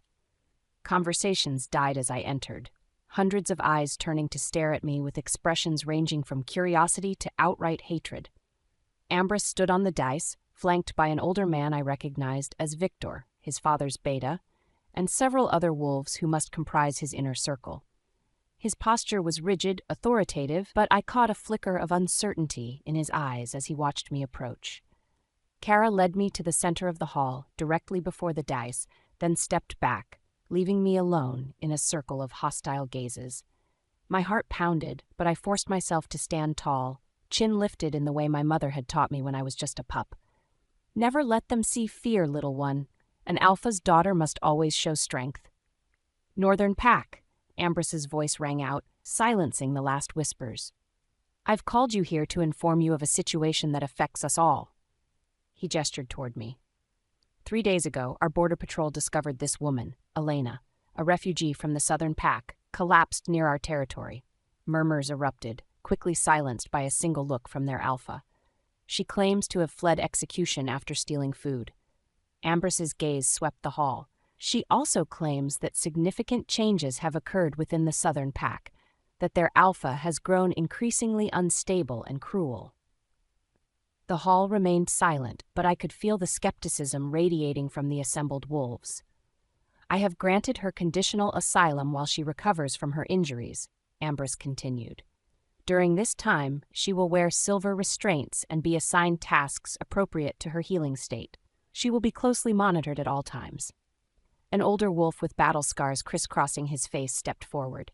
Alpha, with all due respect, this is madness, bringing a southern wolf into our home after what they've done. Several voices rose in agreement, anger and fear permeating the air.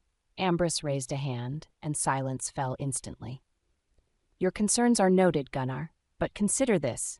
If what she says is true, we may gain valuable intelligence about an enemy that has caused us immeasurable suffering.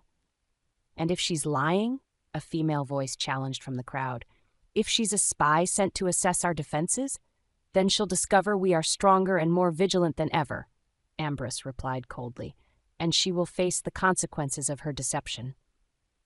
His gaze locked with mine as he spoke, and I suppressed a shiver. The threat was clear and entirely justified. I was lying to him, even if my reasons were more complicated than he could possibly understand. While she is here, Ambrus addressed the pack again, she will be treated according to our laws. We are not savages like those who murdered our kin. We are wolves of honor, even to our enemies. He paused, his voice lowering. However, she is not to be trusted with sensitive information. Any wolf who speaks to her about our defenses, supplies, or strategies will answer directly to me. The assembled wolves nodded, their expressions grim but accepting. Whatever doubts they might harbor about his decision, their loyalty to their alpha was absolute. Elena, Ambrus addressed me directly now, step forward. I moved closer to the dais, feeling hundreds of eyes boring into my back.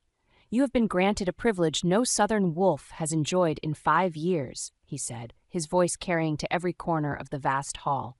Do not mistake it for trust. Your actions will be watched, your words will be weighed. One misstep, one hint of betrayal, and my mercy will end. Is that understood? I met his gaze directly. Yes, Alpha. Tomorrow you will begin working with our healer, Hilda.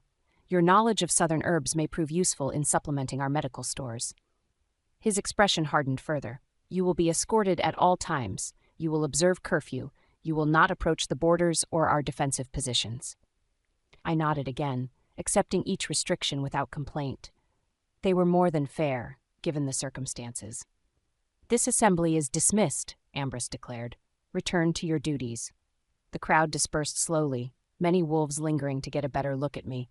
I stood my ground, meeting their gazes calmly despite the anxiety churning inside me. A few children stared with open curiosity rather than hostility, and I offered them small smiles, earning scowls from their parents, who quickly hurried them away. Kara returned to my side. Well, that went better than expected. No one tried to tear your throat out. Is that the usual northern greeting? I asked dryly. To my surprise, her lips twitched in what might have been the beginning of a smile, only for special guests. As the hall emptied, Ambrus descended from the dais, approaching us with measured steps. Up close, the strain of leadership was more apparent in the tight lines around his eyes and mouth. Kara will show you the areas where you're permitted, he told me. Food will be provided in the common hall at designated times. You'll begin work with Hilda tomorrow at dawn. Thank you, I said quietly. I know this decision wasn't popular with your pack. His eyes narrowed slightly. My concern is their survival, not their comfort. If your knowledge helps us, they'll accept your presence. And if it doesn't, I couldn't help asking, then this experiment will be short-lived. He studied me for a moment longer, that same flicker of recognition crossing his face. There's something about you, Elena, something that doesn't quite fit. My heart pounded so loudly I was certain he could hear it. I'm just grateful for your mercy, Alpha. He seemed about to say more when Victor approached, whispering something urgent in his ear. Ambrus's expression darkened. Duty calls, he said curtly. Kara, see to our guest. As he strode away, I released a breath I hadn't realized I was holding. Every interaction with him was a dangerous dance. One misstep and he might see through my disguise, recognize the girl he had once known. Come on, Kara said, breaking into my thoughts. I'll show you where you can and can't go. Though I'd recommend staying in your quarters as much as possible for the first few days. Let them get used to your scent. I nodded, following her from the great hall. As we passed through the massive stone doorway, I glanced back at Ambrus. now deep in conversation with his advisors. The weight of leadership hung heavy on his broad shoulders, aging him beyond his years. The carefree boy I'd known was truly gone, replaced by this hard, calculating man who carried the survival of his entire pack on his back, and I had just added to his burden with my lies. Guilt twisted in my stomach. Sooner or later I would have to tell him the truth about my identity. For now, I would play the role of Elena Moorwind, grateful refugee. I would earn what trust I could. I would observe and learn. Chapter 6. My first week in the Northern Pack's territory passed in a blur of pain and adjustment. The silver shackles burned my wrists constantly, leaving raw red rings that healed just enough each night to be burned anew the following day. My wolf, normally a constant presence in my mind, retreated to a distant corner of my consciousness, weakened by the silver's touch. Each morning at dawn, Kara would escort me to the healer's chambers, a vast network of caves filled with drying herbs, bubbling potions, and the sharp scent of medicines. Old Hilda worked me hard, her ancient eyes missing nothing as she tested my knowledge of southern plants and healing techniques. "This one?" she asked on the 5th day, holding up a sprig of dark green leaves. "Shadow mint," I replied automatically. "Good for fevers and inflammation when brewed as tea, toxic if the stems are included." Hilda nodded, her wrinkled face betraying nothing. "And this?" She held up a gnarled brown root I recognized immediately from my mother's healing lessons. "Wolf's root, rare in northern territories," I said, then caught myself too late. How would an ordinary southern omega know what plants were rare in the north? Hilda's eyebrow arched. "Indeed, and how would Elena know such a thing?" I swallowed hard. "I overheard traders discussing it before the conflicts." Her skeptical hum made it clear she didn't believe me, but she didn't press further. Instead, she handed me the mortar and pestle. "Grind this with the moonberry extract. We need more pain relievers for the hunting party that returned yesterday." As I worked, I watched the steady stream of pack members who came to Hilda seeking treatment. A young mother with a feverish pup, an elder with joint pain worsened by the cold, a teenage boy with a training injury. The northern wolves eyed me warily as they entered, many refusing to speak while I was present. Most concerning were the warriors, lean, hardened fighters who bore wounds from what could only be border skirmishes. They came in groups, their injuries suggesting coordinated attacks rather than random encounters. The southern pack was growing more aggressive, just as it had been when I fled. "Your people are busy at our borders," Hilda commented one afternoon as we treated a young female with a deep claw wound across her shoulder. "They're not my people anymore," I said quietly, focusing on cleaning the wound. The injured wolf, Nadia I'd learned her name was, snorted in disbelief. "Once southern, always southern," she spat. "Your kind has been probing our eastern ridge for weeks. 3 dead already." I flinched at her words. Dead wolves meant families shattered, children orphaned, the endless cycle of violence taking more lives. "I'm sorry." "Sorry doesn't bring back Eric's mate," she growled. "Doesn't feed the pups she left behind." I had no answer for that. Instead, I continued cleaning her wound in silence, trying to ignore the hatred radiating from her in waves. "Enough, Nadia," Hilda said sharply. "This one tends your wounds while you spit venom. Where's your wolf's honor?" The reprimand seemed to land. Nadia looked away, her scent shifting from rage to something closer to shame. "The pups cry for their mother every night," she said more quietly. "Eric hasn't shifted since we brought her body back." My heart ached at the image. I thought of Ambrus's mother wasting away after his father's death and felt a fresh wave of guilt wash over me. How many wolves had suffered that fate because of my pack? Midday brought a rush of hungry workers, miners coming up for their meal break, guards changing shifts, craftspeople taking a brief respite from their labors. I was assigned to serve stew, carefully rationed portions that seemed meager for wolves who worked physically demanding jobs. "Eyes down, Southern," a gruff voice warned. I looked up to find a battle-scarred warrior glaring at me, his bowl extended impatiently. "Sorry," I murmured, ladling stew without making eye contact. "You should be," he growled. "Lucky the Alpha's feeling merciful, or you'd be dead instead of eating our food." I bit my tongue against a retort, focusing on serving the next person in line. But as the warrior moved away, I heard him mutter to his companion, "First the border incursions, now the missing patrol. They're testing us, seeing how we'll respond.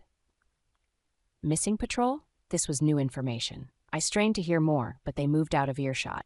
Later, as I was scrubbing massive cooking pots, Kara appeared in the kitchen doorway. "Alpha wants to see you," she announced, her expression grim. "Now." My stomach dropped. I dried my hands on my apron, trying to appear calmer than I felt. Did he say why? No. Kara's face revealed nothing. But he's not alone. The entire council is assembled. That couldn't be good. The council only gathered for pack emergencies or trials. Kara led me through the winding corridors toward the great hall, her pace brisk. I struggled to keep up, my mind racing through possibilities. Had they discovered who I really was? Was this to be a formal accusation? An execution? "Kara," I said quietly as we neared the hall, "what's happened, please?" She paused, glancing around to ensure no one could overhear. "A patrol went missing 3 days ago. 5 of our best warriors. This morning we found parts of them, just inside our territory." Horror washed through me. "Southern wolves?" The scents were clear. Her voice hardened. Before I could respond, we reached the great hall. The massive doors stood open, revealing a somber gathering inside. The council, 12 wolves representing different aspects of pack life, sat in a semicircle before the Alpha's dais. Ambrus stood at the center, his expression carved from stone.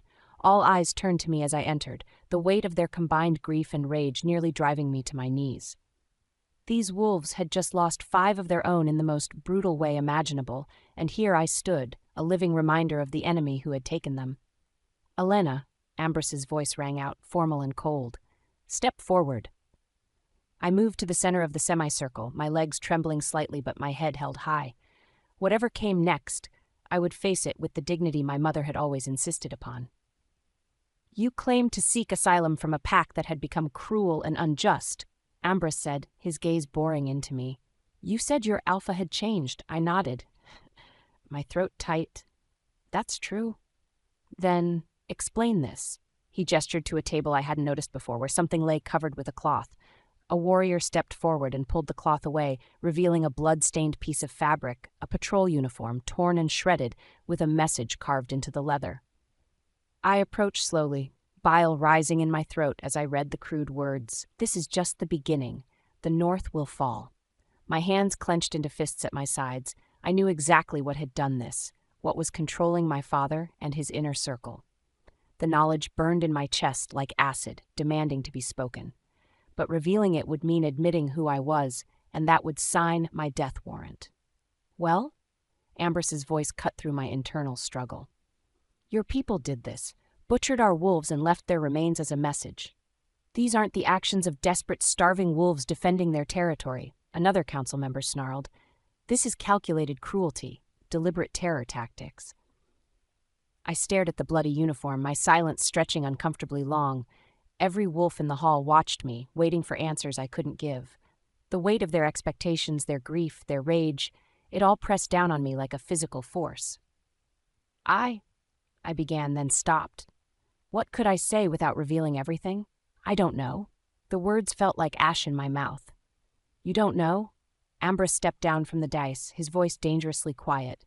"You lived among them. You know their ways, their leadership, their capabilities, and you claim ignorance?" "I left because things were changing," I said carefully, hating how weak it sounded.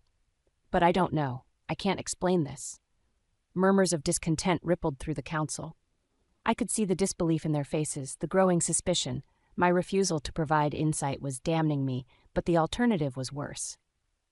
"5 of my wolves are dead," Ambrus said, approaching until he stood directly before me. In the torchlit hall, his eyes seemed to burn with barely contained fury.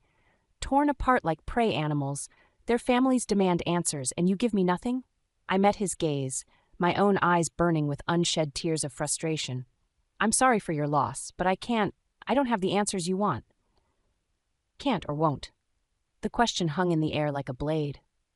I said nothing, my silence answer enough. Something flickered in his expression. Disappointment, perhaps, or a recognition that I was holding back. For a heartbeat, I thought I saw a flash of something deeper, as if he were looking past Elena Morwind to the girl he once knew. But it vanished as quickly as it appeared.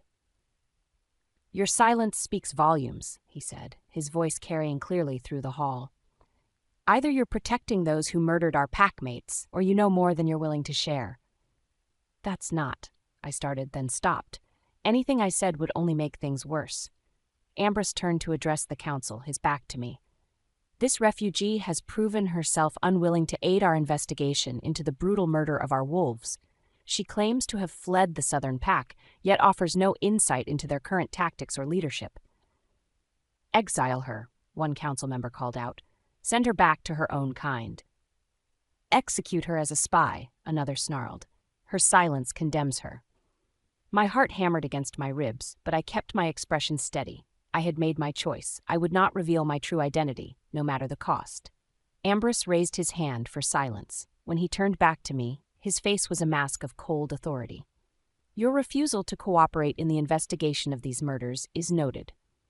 Until such time as you decide to share what you know, you will be confined to the dungeons. The dungeons. Not house arrest, actual imprisonment. Furthermore, he continued, his voice cutting through my shock, you will receive only bread and water until you decide to be more forthcoming. Perhaps hunger will loosen your tongue where loyalty to our fallen wolves could not. I nodded once, accepting the sentence without protest. It was harsh but not fatal. Yet, take her away, Ambrus commanded. 2 guards stepped forward, gripping my arms. As they led me from the great hall, I risked one glance back. Ambrus stood watching me leave, his expression troubled but resolute. Whatever recognition had flickered in his eyes was buried now beneath the weight of his duty as Alpha. In the cold stone cell beneath the pack house, with iron bars separating me from freedom, I sat on the narrow bench and tried not to think about the bread and water that would be my only sustenance. The choice I had made, to protect my secret rather than help solve the murders, would be seen as the height of selfishness by these wolves. But they didn't understand. Revealing who I was would not save their fallen packmates or prevent future attacks. It would only add another body to the count when Ambrus executed me for the deception. As darkness fell beyond the tiny barred window, I wrapped my thin blanket around my shoulders and tried to find a comfortable position on the stone bench that would serve as my bed. The silver shackles on my wrists seemed heavier now, a constant reminder of my captivity. I had chosen silence, and now I would pay the price. But my secrets remained safe, buried deep where they could do no further damage. For now, that had to be enough, even if it meant starving in a dungeon, while the wolves I might have saved planned their revenge against an enemy they didn't truly understand. Chapter 7. 5 more of my people murdered, 5 more names to carve into the memorial wall, 5 more families destroyed while I failed to protect them. Dawn was still hours away when I gave up trying to sleep. The Southern girl's silence burned in my mind like acid. She knew something. I was certain of it. The way her eyes had flickered when she saw that bloody uniform, the careful way she'd chosen her words. She was protecting someone, even as my wolves died. I pulled on combat leathers instead of my usual alpha attire and headed for the war room. Enough of defensive postures and careful deliberation. The Southern Pack had escalated beyond raids and skirmishes. They were sending a message written in the blood of my pack. It was time to send one back. Victor was already waiting when I arrived, along with Kara and 3 of our best warriors. Maps covered the central table, marked with Southern patrol routes and defensive positions we'd gathered over months of careful observation. The council will object, Victor said without preamble, reading my intentions in my expression. The council isn't burying 5 more wolves tomorrow, I replied coldly. I am, and I'm done watching my pack die while we debate the morality of striking back. I studied the maps, focusing on a section of Southern territory where their patrols were lightest. A logging camp, lightly defended, with maybe 15 wolves. Not their main settlement, but important enough to hurt. Here, I said, pointing to the location. We hit them at dawn in 2 days. Fast, brutal, unmistakable message. Kara leaned forward, her scarred face thoughtful. It's risky, Alpha. That close to their main territory, reinforcements could arrive quickly. Then we make sure we're gone before they do. I met each of their gazes in turn. I want volunteers only. No one goes who isn't willing to kill without hesitation. What about interrogation? Victor asked. We might learn something about their recent coordination. After what they did to Marcus and his patrol, My voice carried the edge of barely controlled fury. No prisoners. We match their brutality and make sure they understand the cost of escalation. The warriors around the table nodded grimly. They'd all lost friends to Southern attacks over the years.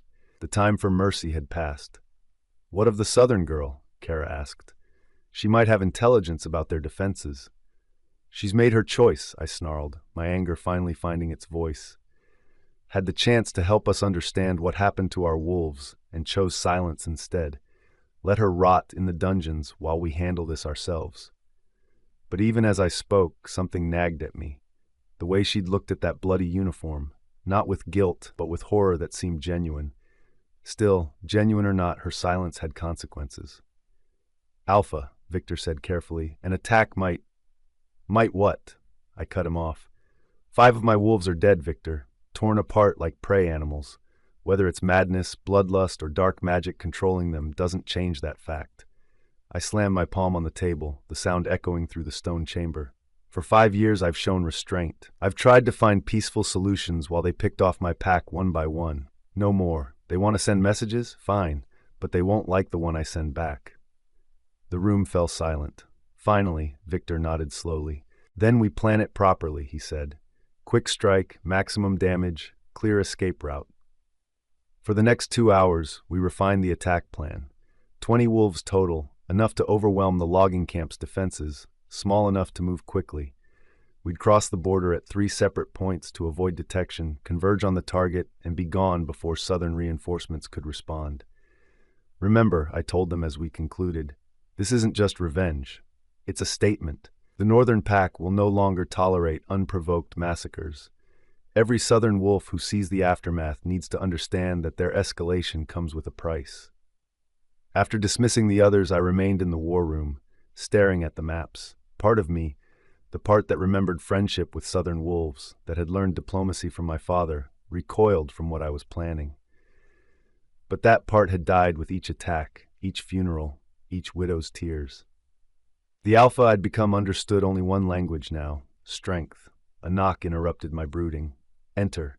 Hilda stepped inside, her ancient eyes taking in the battle plans spread across the table. "Preparing for war, I see."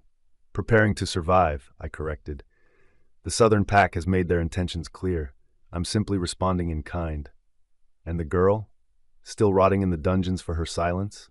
My jaw clenched. "She chose her loyalties when she refused to help us understand who butchered my wolves.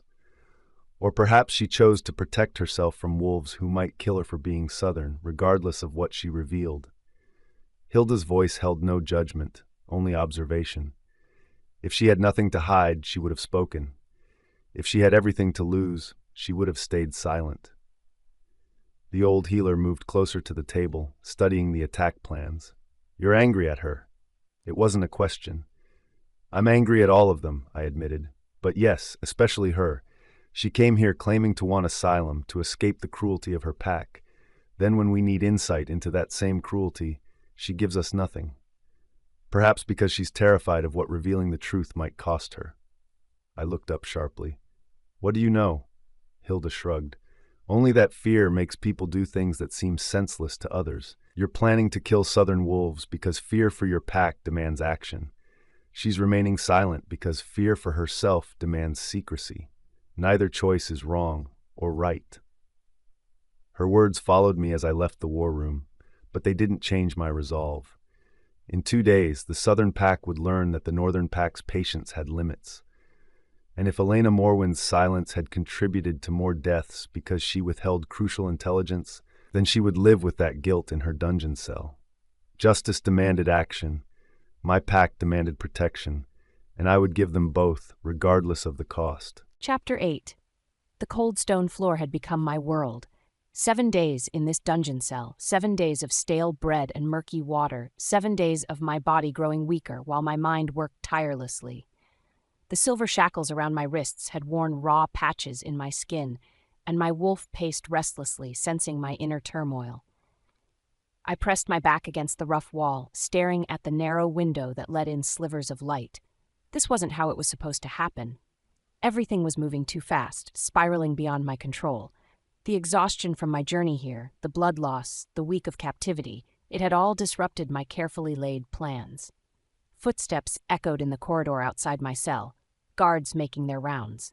I'd learned their patterns over the past week, knew which ones were more talkative, which routes they took. Today they paused near my door, and I held my breath. 20 wolves, full battle gear, one was saying. Dawn attack on the logging camp. My heart hammered, but not from surprise. I'd been expecting this, but not so soon. Not before I was ready. About time, the other guard replied. After what they did to Marcus and his patrol, the Southern Pack needs to learn there are consequences. Alpha's orders are clear, no survivors. Make it brutal, make it obvious. I closed my eyes, fighting down the wave of panic. This was happening too early. I wasn't ready. My people weren't ready. The timing was all wrong, and now everything could fall apart. Their footsteps resumed, fading down the corridor, leaving me alone with my churning thoughts. 20 northern wolves. The logging camp. Dawn attack.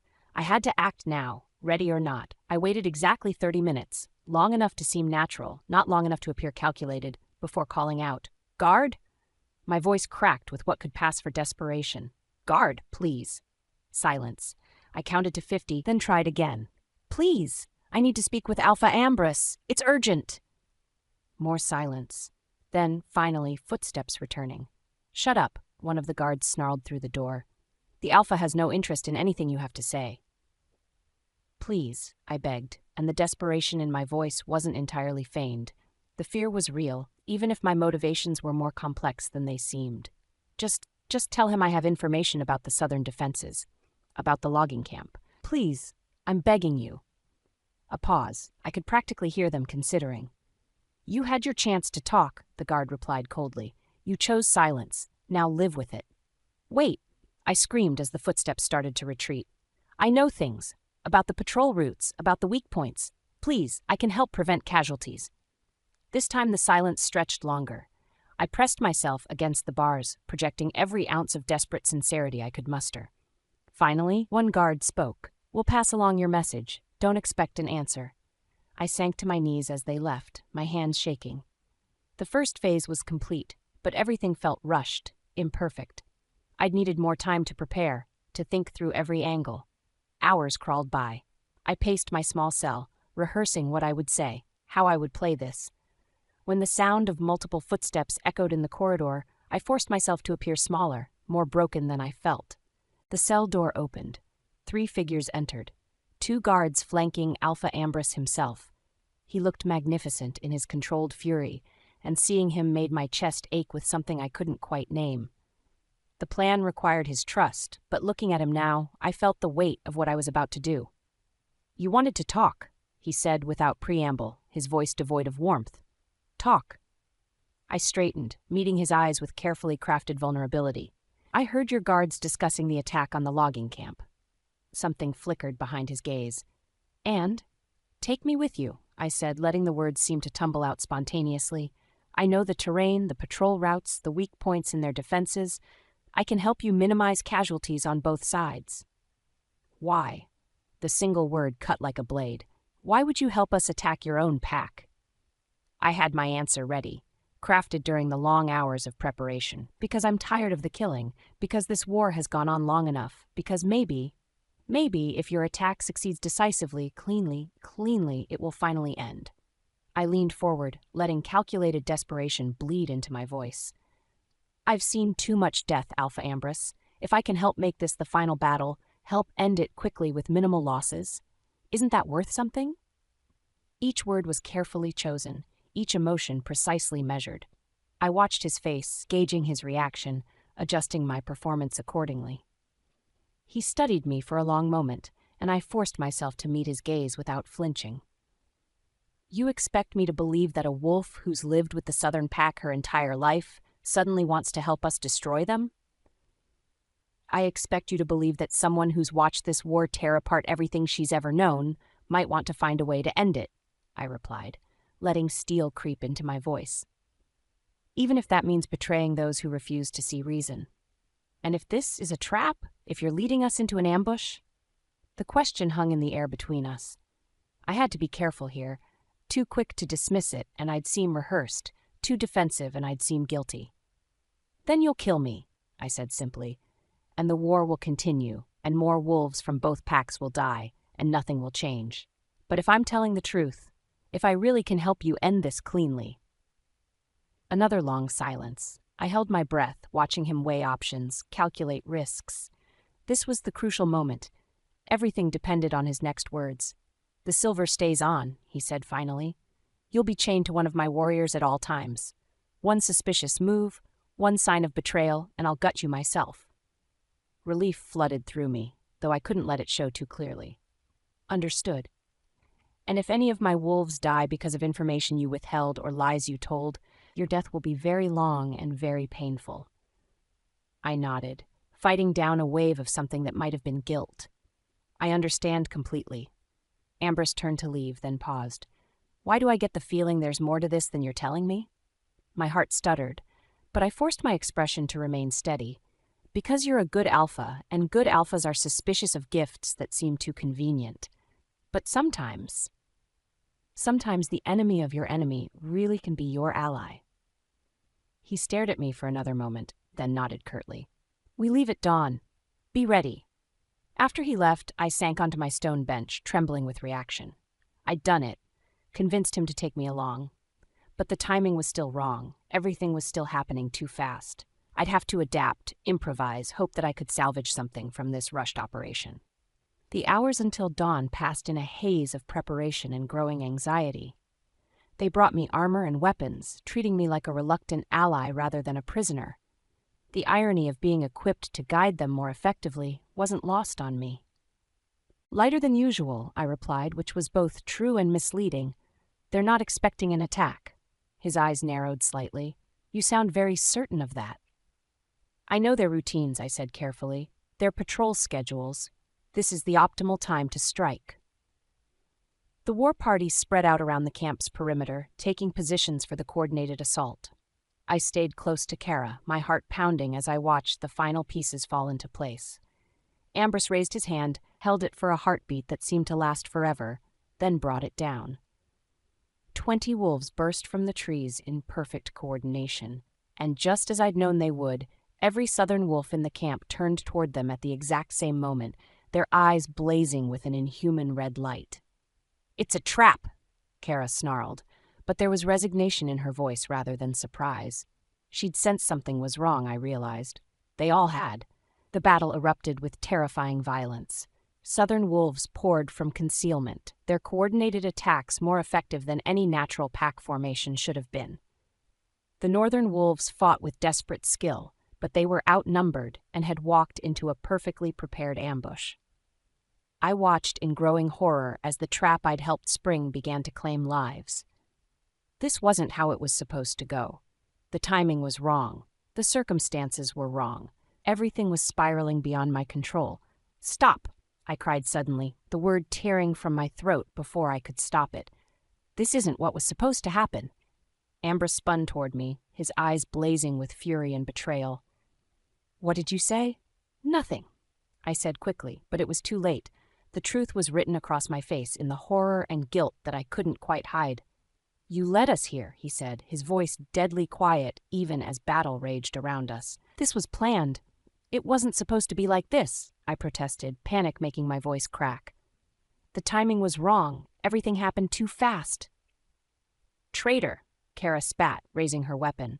But before she could strike, a southern wolf broke through their line, heading straight for us. Ambrus intercepted it with brutal efficiency, his blade taking the attacker down in one swift motion. The wolf fell, and I saw its face. Someone I'd known, someone who'd been twisted into something else. The red glow faded from its eyes as death claimed it, leaving behind a look of confusion and recognition that made my soul ache. "They're not themselves," I whispered, staring at the fallen wolf. "They're not in control." "Enough," Ambrus roared. "No more lies." More southern wolves pressed in around us, their attacks coordinated with inhuman precision. The northern warriors were fighting desperately, but several had already fallen to the perfectly timed assault. The battle erupted with terrifying violence. Southern wolves poured from the forest around the logging camp, but not in the overwhelming numbers I'd feared. This was supposed to be a lighter patrol day. I'd counted on that. But something was wrong. The southern wolves moved with an unnatural coordination, their attacks perfectly synchronized in ways that made my skin crawl, and their eyes, when the light caught them just right, they glowed with a strange red tint. The northern wolves fought with desperate skill, holding their own better than I'd expected. We might actually be able to push through, to reach where I needed to take them. "This way," I called out, tugging on the chain that connected me to Kara. "Through the eastern pass, we can break through their line." "You said the defenses would be lighter," Ambrus snarled, cutting down an attacker. "They are," I replied, and it was true. This should have been a skeleton crew. Something's changed. We fought our way toward the tree line, the northern warriors forming a protective wedge. I guided them toward a narrow trail that led deeper into our territory, toward the place I needed to show them. If we could just reach it, if I could just make them understand.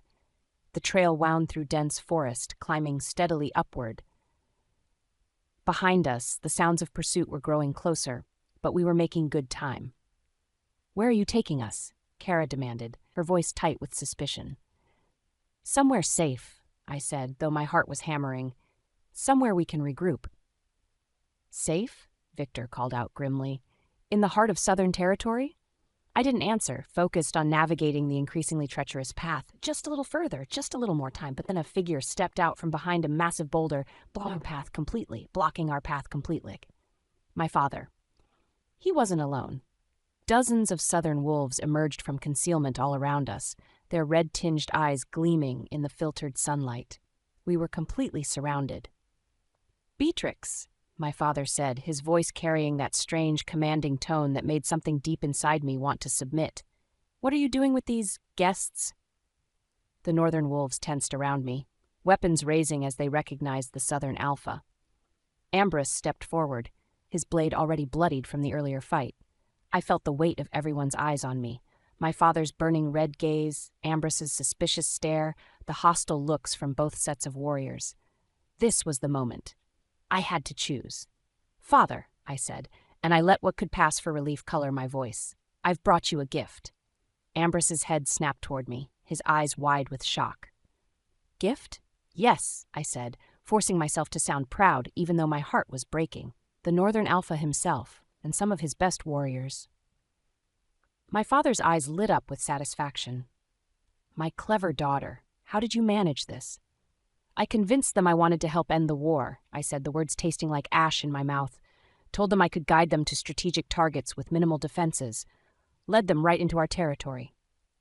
I could see the moment understanding hit Ambrus, the full scope of what he thought was my betrayal. His face went ashen, then hardened into something cold and deadly. "You lying little," Kara started, but my father's raised hand silenced her. "Magnificent work, Beatrix," Fenwick said, his smile cold and terrible. "The Northern Alpha has been a thorn in our side for far too long." He gestured to his warriors. "Kill them, all of them. Let their deaths send a message to anyone else who thinks they can challenge us."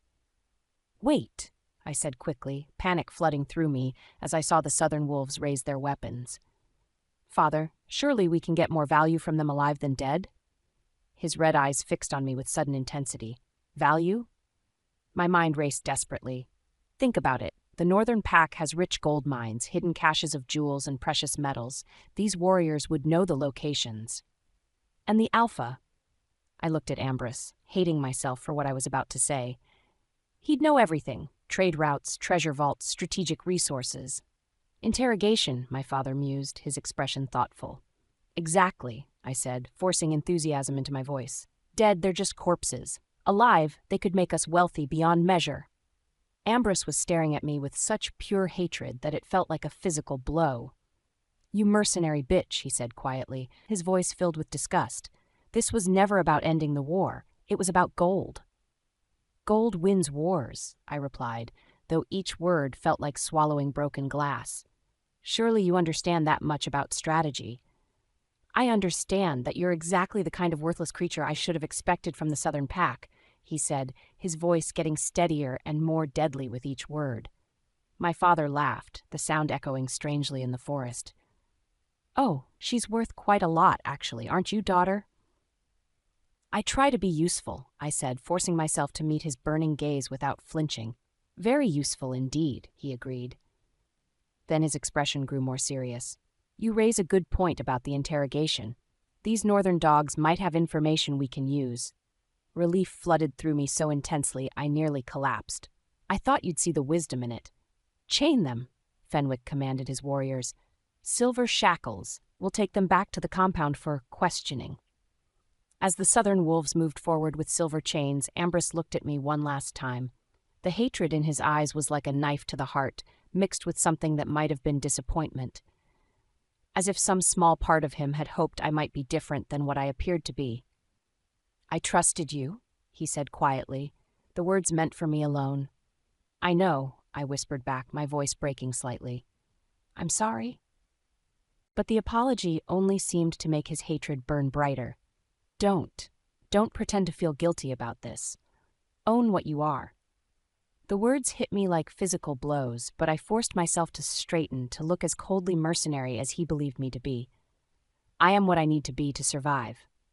We'll see how long your survival lasts, he said grimly, as silver chains were locked around his wrists. Traitors have a way of outliving their usefulness.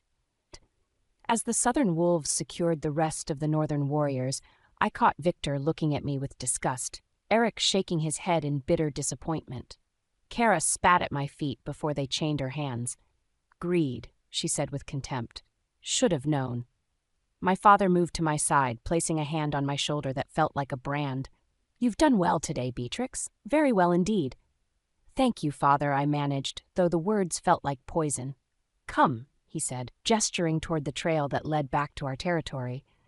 Let's take our prizes home and see what secrets they're hiding. As we began the march back, with the northern wolves chained and guarded, Ambrus fell into step beside me. His voice, when he spoke, was barely a whisper. When this is over, he said, when your father has what he wants from us, I want you to know that you'll never be safe. Not from me, not from my pack. We have long memories for betrayal. I'll keep that in mind, I replied, though my heart was breaking. Good, he said softly, because I'm going to make sure you live long enough to regret every choice you made today. The hatred in his voice was absolute, final, and I knew that even if I somehow managed to save them all, even if the truth eventually came out, he would never forgive me for this moment. Never forgive me for choosing to save their lives in the only way I could, but that was a price I'd have to pay. Because the alternative was watching them die, and that was something I couldn't bear. Chapter 9. The cold stone floor bit into my back, a brutal reminder of my failure. I stared at the single high window, a sliver of false hope against the dark stone. I had walked into this. I, Alpha Ambrus, had led my 20 strongest warriors, my most loyal, my most skilled, straight into Fenwick's snare. And all because of her. Beatrix, or Elena, or whatever cursed name she chose to use. The hatred for her was a physical thing, a constant, burning coal in my gut. It kept me warm in the cold cell, fueled every waking thought. I replayed her words, her feigned desperation, her calculated pleas, each memory a fresh stab of disgust. I want revenge too, she'd cried, her voice cracking with what I now knew was practiced vulnerability. Please, just let me help. I had almost believed her. Fool. I, the alpha who prided himself on keen instincts and an unshakable sense of judgment, had been swayed by a pretty face and a convincing lie. I, who had waited years, decades even, for the opportune moment to strike at the southern pack, had thrown caution to the wind, acting on a whim, on the fabricated pain of a supposed victim. I clenched my fists, the silver biting deeper into my skin. My beta Victor was in the cell next to me, silent, his usual booming presence muted by defeat. Kara, my fiercest warrior, was across the hall, her stoicism a thin veil over her own simmering fury. Eric, my shadow-like scout, was somewhere in this labyrinth, undoubtedly devising escape routes even now. But what good were escape routes against silver and magic? Magic. The thought sent a shiver down my spine. I still didn't understand the unnatural coordination of the southern wolves, the almost robotic precision of their attacks. Beatrix had spoken of it briefly, frantically, in the heat of the moment. They're not themselves, she'd whispered, staring at the fallen southern wolf. They're not in control. But then she'd pivoted, smoothly, effortlessly, to that sickening display of greed, offering me up as a present for her father. It was all a lie. All of it. Another layer of her elaborate deceit. No, I wouldn't waste time on vague theories of magic when the tangible, treacherous villain was so clear. Beatrix, Alpha Fenwick's daughter. A revelation that had punched the air from my lungs, stealing my breath, replacing it with cold, righteous rage. I had known her, played with her as a child, a soft-spoken, quiet girl, overshadowed by her boisterous brothers. To think she had grown into this venomous viper. The guilt was a crushing weight, heavier than the silver chains. I had brought my 20 strongest, my best, my only protection for the rest of my pack. I had left my Omega, my elders, my pups, my entire territory vulnerable. Exposed. For what? For a quick, decisive strike fueled by a traitor's promise of an easy victory. I had been so sure, so righteous in my anger. Years I had waited, carefully cultivating alliances, gathering intelligence, strengthening my forces, biding my time. And then, like a fool, I had discarded all that prudence for the desperate plea of a wolf I barely knew, a wolf who had clearly been planted as a honey trap. The thought of my pack, undefended, made me want to rip the chains from my flesh, to tear down the stone walls with my bare hands. My beta, my second in command, was imprisoned beside me. Our strongest fighters held captive. Who was left to protect the Northern Territory? Who would defend them if Fenwick, emboldened by this capture, launched a counter-offensive? I buried my face in my hands, the rough texture of my skin a stark contrast to the smooth, cold metal of the shackles. This was my fault. All of it. I had acted on a sudden, rash impulse, allowing my personal hatred for the Southern Pack to cloud my judgment. I had led them here. I had betrayed my pack's trust in my leadership.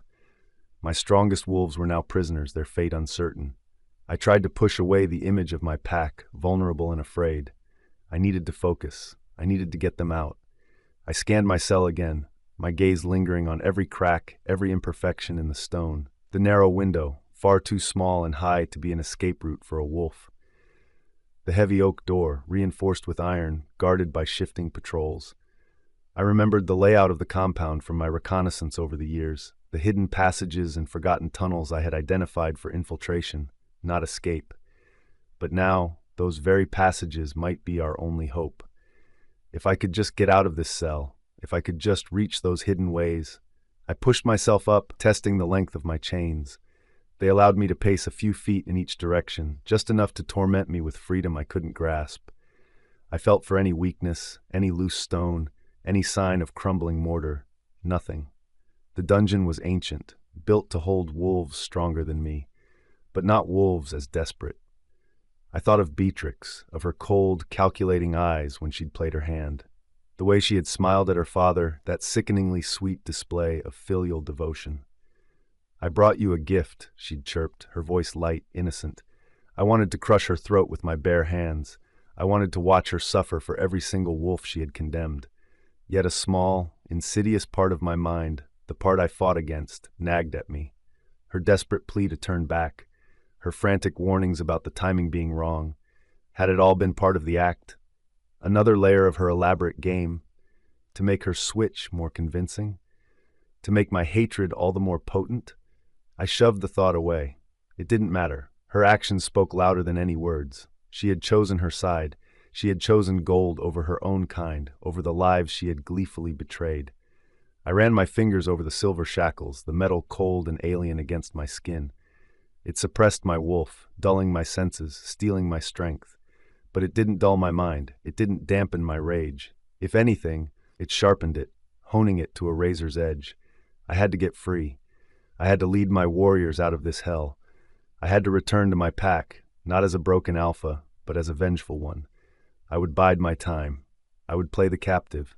But beneath the surface, my wolf snarled, ready to tear apart anyone who stood in its way, especially the treacherous she-wolf who had put us here. I would escape. I would find my pack, and then I would make Beatrix pay. I vowed it, the taste of vengeance bitter and sweet on my tongue. I would unleash a fury that would make the Southern Pack tremble. And I would start by tearing down every stone of this dungeon if I had to. I would get out. I had to. I would not fail my pack again. I shifted my weight, testing the chains once more, feeling the raw patches on my wrists. I began to apply subtle pressure, testing the give of the bolts in the wall, the links of the chain. It was imperceptible, painstaking work. But I had time now, time to plan, time to plot. Time to prepare for the inevitable retribution. I would find a way. I had to find a way. My pack depended on it. Chapter 10. The territory was green, luscious, and all too deceptive in its beauty. Vines draped like velvet curtains over the walls, and the air was heavy with the perfume of wild jasmine. To anyone else, it might have seemed a paradise. To me, it was a cage. This wasn't how it was supposed to happen. I had never meant for Ambrus to fall into my father's hands.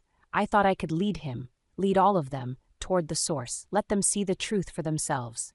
But they struck first. And Ambrus, he is now in the dungeon. The knot of panic in my stomach had only tightened with each passing hour. Through the barred windows, I could hear them.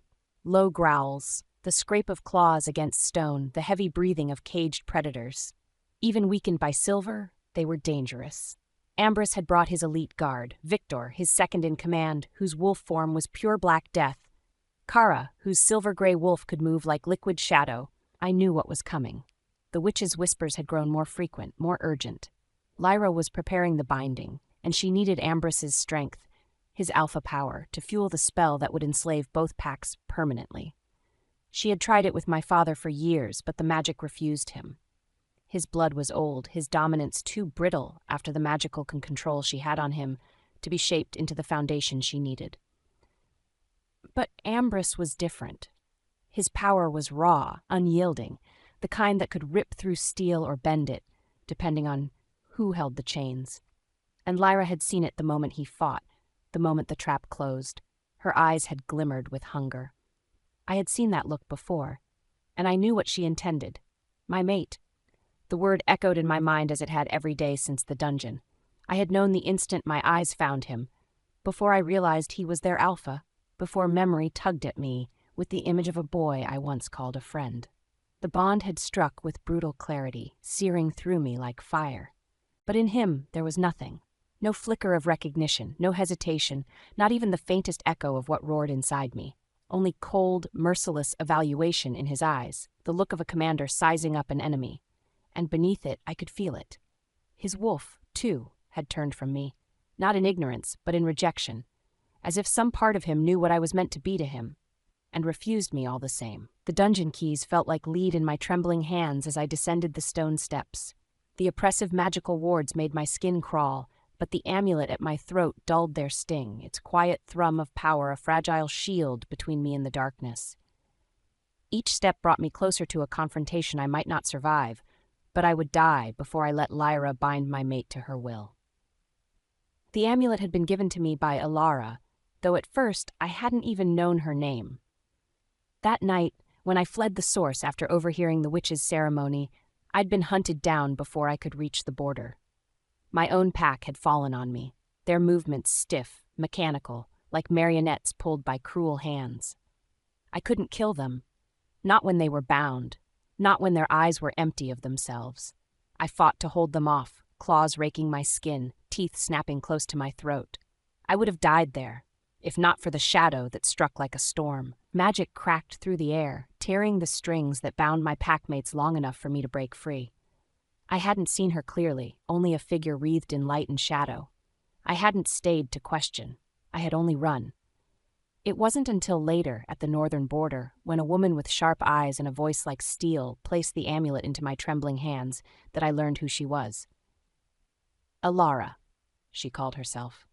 A witch who had turned her back on her coven.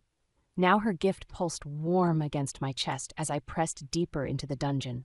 Without her, I would never have escaped that night. The massive iron door groaned as I turned the key. Inside, 20 pairs of eyes glowed in the darkness. Not the red of enchantment, but the natural amber and gold of wolves fighting to break free from silver suppression. I could see Victor, Ambrus's beta, his massive frame barely contained by the silver chains, and Kara, the only female among his elite guard, her silver-gray hair matted with dried blood from where the chains had burned her. It's I whispered, my voice barely audible. I'm getting you out. Ambrus's head snapped up from the central cell. Even chained, even weakened, he radiated lethal authority. The silver burns on his wrists were angry and raw, but his eyes burned with fury that could melt steel. My heart clenched at seeing him hurt, the one-sided mate bond screaming at me to heal him, protect him, die for him if necessary. "Come to watch us suffer, princess." His voice was gravel and broken glass. I fumbled with his cell lock, my hands shaking. "Lyra's preparing the grand binding. Tonight. She wants to bind you, make you her puppet like my father." The chain fell away with a clatter that echoed through the dungeon. As the last silver restraint released, Ambrus gasped, his body convulsing as his suppressed wolf fought to the surface. I pressed Alara's amulet into his palm. "This will help counter the silver's effects." His hand shot out, fingers wrapping around my throat with crushing force. His eyes had shifted, pupils elongating, canines extending. The partial transformation was terrifying, human intelligence with wolf-killing instinct. "You betrayed us," he snarled, his voice dropping to an inhuman register. "Watched my warriors suffer. Now you want to play savior?" Black spots danced in my vision as he squeezed. This was it. After everything, I would die by his hands. But then something flickered in his eyes, confusion, recognition, a primal resistance he couldn't understand. His grip loosened just enough for me to gasp out words. "Check. The amulet. It's real magic, not theirs." He released me, stumbling back as if burned. I collapsed, coughing, but immediately moved to Victor's cell. No time for explanations. The shriek that tore through the compound made my blood freeze. Lyra knew. "They're coming!" I screamed, throwing open the last cell. 20 of you against the entire southern pack, but there's a way out. Secret passage through the east wing. Ambrus was already changing. Not the full transformation. That would take precious seconds we didn't have. But a battle shift. His muscles bulged beneath his torn shirt, claws extending from his fingertips, fangs dropping fully. The other wolves followed suit, their forms becoming hybrid nightmares of human intelligence and lupine savagery. We burst from the dungeons into chaos. Southern wolves poured from every corridor, their eyes glowing scarlet with enchantment. But these weren't ordinary pack wolves. Lyra had been preparing for war. They moved in perfect synchronization, a hive mind of slavering death, at least 60, maybe more. "Form up," Ambrus roared, his voice carrying the command power that made him alpha. "Kara, take point. Victor, rear guard. Stay close." The first wave hit us like a tsunami. Victor, Ambrus's beta, his second in command, met them head-on, his massive frame slamming into 3 enchanted wolves at once. His claws raked across a throat, opening arteries, but 2 more latched onto his arms. I watched in horror as he was forced into full transformation, his human form exploding into his true wolf shape, a creature of pure midnight fury standing nearly 4 feet at the shoulder. The corridor erupted into a symphony of snarls, howls, and the wet sounds of tearing flesh. Kara danced between enemies, her silver-gray wolf form impossibly graceful. She was smaller than Victor, but faster, ducking under a swipe that would have decapitated her, coming up with claws that opened a wolf's belly from ribs to hip. But for every one she dropped, 2 more appeared. "The numbers are too great." Victor's mental voice echoed in the pack bond even as his jaws crushed another enemy's spine. Blood matted his black fur, some of it his own. I fought beside them, shifting to my own wolf form, a smaller silver-gray creature built for speed rather than brute strength. I couldn't bring myself to kill my own pack members. Even enchanted, they were still my family. Instead, I used my agility and knowledge of the compound, darting between enemies, creating diversions, calling out ambush points, desperately guiding the battle toward our escape route. "Left corridor!" I screamed through the pack bond as more red-eyed wolves appeared from a hidden passage. "Kara incoming!" Kara spun, her silver-gray wolf form smaller but faster than Victor's, tackling 2 attackers at once. They went down in a rolling mass of fangs and fury, but I could see claw marks opening across her shoulder, blood matting her fur. She was favoring her left front leg now, but still fighting with deadly precision. We fought our way through 3 more waves, leaving a trail of bodies, mostly southern wolves, but 3 of Ambrus's warriors had fallen. Victor was holding his own despite multiple wounds, and Kara was bleeding from several gashes, but still moving with lethal grace. The amulet's protection was helping, but barely. These weren't normal odds. This was a slaughter waiting to happen. "The passage!" I pointed to the concealed door behind an ancient tapestry. 20 more yards. That's when the temperature dropped 20 degrees in an instant. Lyra appeared at the main corridor's entrance, her pale hair whipping around her like a living thing, dark energy crackling between her fingers. Behind her stood my father, Alpha Fenwick, his eyes solid crimson, his humanity completely gone.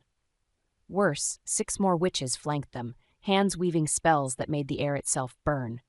Foolish children, Lyra's voice carried impossible harmonics, each word a physical blow.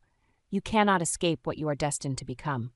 She raised her hand and pure darkness erupted toward Ambrus. Time seemed to slow. I saw him try to dodge, saw the spell tracking him like a living thing. The one-sided mate bond screamed in my chest, every instinct demanding I protect him. Without thought, without hesitation, I threw myself between them. The magic hit me like being struck by lightning and crushed by a mountain simultaneously. Every nerve in my body screamed, but this wasn't the binding magic she'd used before. This was pure pain, designed to torture rather than control. The amulet blazed in my hand, its protection barely keeping me conscious. But it couldn't completely shield me from agony. But I held. Somehow, someway, I held. For my mate, I would endure anything. Behind me, I felt Ambrus struggle against the spell's secondary effects, magical chains trying to bind him in place. Around us, the battle continued. Victor's massive black wolf form wrestling with 3 enchanted wolves, Kara desperately fending off my father's supernatural strength despite the wounds weakening her. "You cannot have him," I gritted out, every word feeling like swallowing molten metal. Lyra's eyes widened with shock, then narrowed with rage. "Impossible. You're just a wolf. You have no magic to resist me." She was right. I had no magic, no special power. I crouched lower, preparing to spring, to get close enough to tear out her throat with my fangs. If I could just reach her. That's when I heard Victor's agonized howl cut through the battle. My head whipped around to see my father, still under Lyra's control, driving his blade deep into Victor's side. The beta's massive black form crumpled, crimson spreading across the stone floor. Through the pack bond, I felt Ambrus's shock and rage as his second-in-command fell. Something inside me snapped. A primal, feral rage. They had hurt what was mine. My mate, his pack, his beta. I shifted fully, my silver wolf form exploding with fury, and charged straight at Lyra. What happened next was why Ambrus commanded the Northern Pack's elite. He didn't just shift, he exploded into his alpha form, a golden-brown wolf the size of a small horse, power radiating from him like heat from a forge. His transformation was so violent it cracked the stone beneath his paws. The paralysis that had held him shattered under the force of his rage at seeing Victor fall. He hit the battle like an avalanche. His jaws closed around an enchanted wolf's entire head, crushing skull and spine with a sound like breaking timber. He whipped around, his massive frame bowling over 3 more attackers, claws that could punch through armor, opening throats with surgical precision. I reached Lyra at the same moment, my smaller wolf form darting under her defensive spells. Witches were powerful, but they needed distance to work their magic. Up close, they were as vulnerable as any human. My jaws snapped at her throat, but she threw herself backward, stumbling into one of her coven members. "Kill the wolf!" She shrieked to the lesser witches. All of them. Dark magic lanced toward me, but I was already moving, using every trick Victor had taught me about close-quarters combat. Duck under the spell, roll left, come up behind cover, use the rubble and bodies as shields. I couldn't fight magic directly, but I could avoid it long enough to get another chance at Lyra's throat. But even as Ambrus and I fought with desperate fury, I could see the truth. We were being overwhelmed. For every enemy that fell, 2 more appeared from the compound's depths. Victor was down, possibly dying, his blood pooling beneath his still form. Kara had a gash across her ribs that painted her silver fur crimson. "The passage!" I screamed again through the pack bond, but my mental voice was weak from the strain. "We have to reach the passage!" Ambrus's alpha form carved a bloody path toward the escape route, but I could see more red eyes glowing in the darkness ahead. Lyra had anticipated our destination. We were walking into another trap. That's when the compound's lights went out, plunging us into absolute darkness. In that moment of confusion, as both sides hesitated, I heard Victor's mental voice cut through the pack bond. "Alpha, there are at least 40 more coming from below. We can't win this." Even in wolf form, I felt Ambrus's response. Not words, but pure alpha command. Survive. Escape. protect the pack. The battle was far from over. If anything, the worst was yet to come. Chapter 11. The world came back to me in fragments. Stone against my ribs, the metallic taste of blood, the acrid smell of spent magic. Lyra's torture spell had finally released me, but my body felt like it had been trampled by my entire pack. Then I saw her.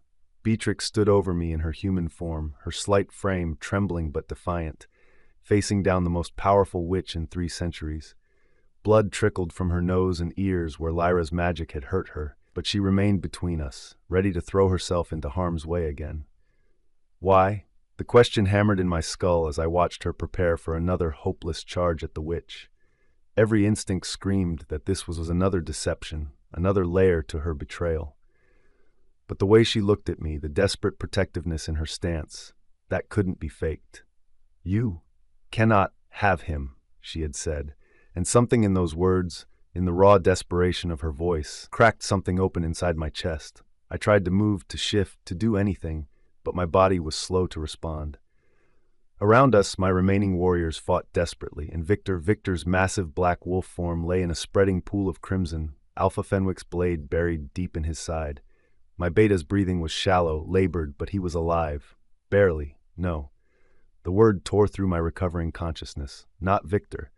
Not my beta. My friend since childhood. My most trusted warrior. Rage built in my chest like a forest fire. Whatever spell had been holding me back began to crack under the pressure of pure alpha fury. My wolf clawed at the magical bonds, snarling with a sound that came from the deepest part of my soul. "She's protecting us," a voice whispered. Not my pack, but something older, primal. "She's dying for me." The truth slammed into me. Beatrix, my mate, the bond I'd refused to feel ignited, scorching through every part of me. And with it came the only thought that mattered. I have to protect her. Mate. The recognition exploded through me just as Lyra raised her hand again. I erupted into my full alpha form, the transformation so violent it felt like my bones were breaking and reforming. My consciousness expanded as my body changed, every sense sharpening to supernatural levels. The newly awakened mate bond blazed between us, and through it I felt Beatrix's shock as she realized I finally understood. "Ambrus?" Her mental voice was weak but filled with wonder. "I'm here." I sent back, the word carrying all the apology I couldn't speak aloud. "I've got you." The compound had become a slaughterhouse, and more enemies poured in every second. Through the pack bond, I felt what remained of my pack's exhaustion, Kara's growing desperation, the fading strength of 2 more warriors who wouldn't survive much longer without medical attention. My jaws closed around the skull of an enchanted southern wolf, crushing bone and brain matter. The taste of blood filled my mouth, not the clean kill taste of hunting, but the bitter copper of infected magic. These weren't true wolves anymore. They were puppets animated by dark power. I spun, my massive frame bowling over 3 attackers. My claws, each one longer than a human finger, raked across throats and bellies, opening arteries with surgical precision. But for every kill, 2 more red-eyed wolves appeared from the compound's depths. Alpha, Kara's mental voice was strained as she fought off 2 attackers, Victor's losing too much blood. "We need to get him out of here." Through the mate bond, I felt Beatrix's wolf form darting between enemies, using her smaller size and agility to avoid Lyra's spells while trying to reach the fallen beta. She couldn't heal him, she had no magic, but she was trying to position herself to drag him toward cover. "Form on me," I commanded through the pack bond, fighting withdrawal to Victor's position. We get him, and we get out. But as we moved, the truth hit me. There was no way we'd all make it out. Not like this. Her voice whispered through our bond, steady even under the chaos. "Go. Save the pack. I'll hold them off." I froze. She wasn't asking me to save her. She was offering herself, putting herself in the line of fire so I could escape. "No," I snapped, my chest tight with fury and fear. "We do this together." Her jaw tightened. "You have to. If you stay, you'll all die. Just go." Her words cut through me, but I couldn't leave my mate standing alone against them. Her words cut through me like knives. Every instinct screamed at me to protect her, to fight by her side, even as the danger mounted around us. I could see it in the chaos of the battlefield. The witch's spells lancing through the air, ripping stone and earth, the pack staggered and struggling, their movements controlled, mechanical. And yet she moved among them, small and precise, deflecting attacks, biting, clawing, disrupting the weaving of their magic. Her silver form was a blur of motion, a shield between death and me. I glanced at Kara and understood immediately.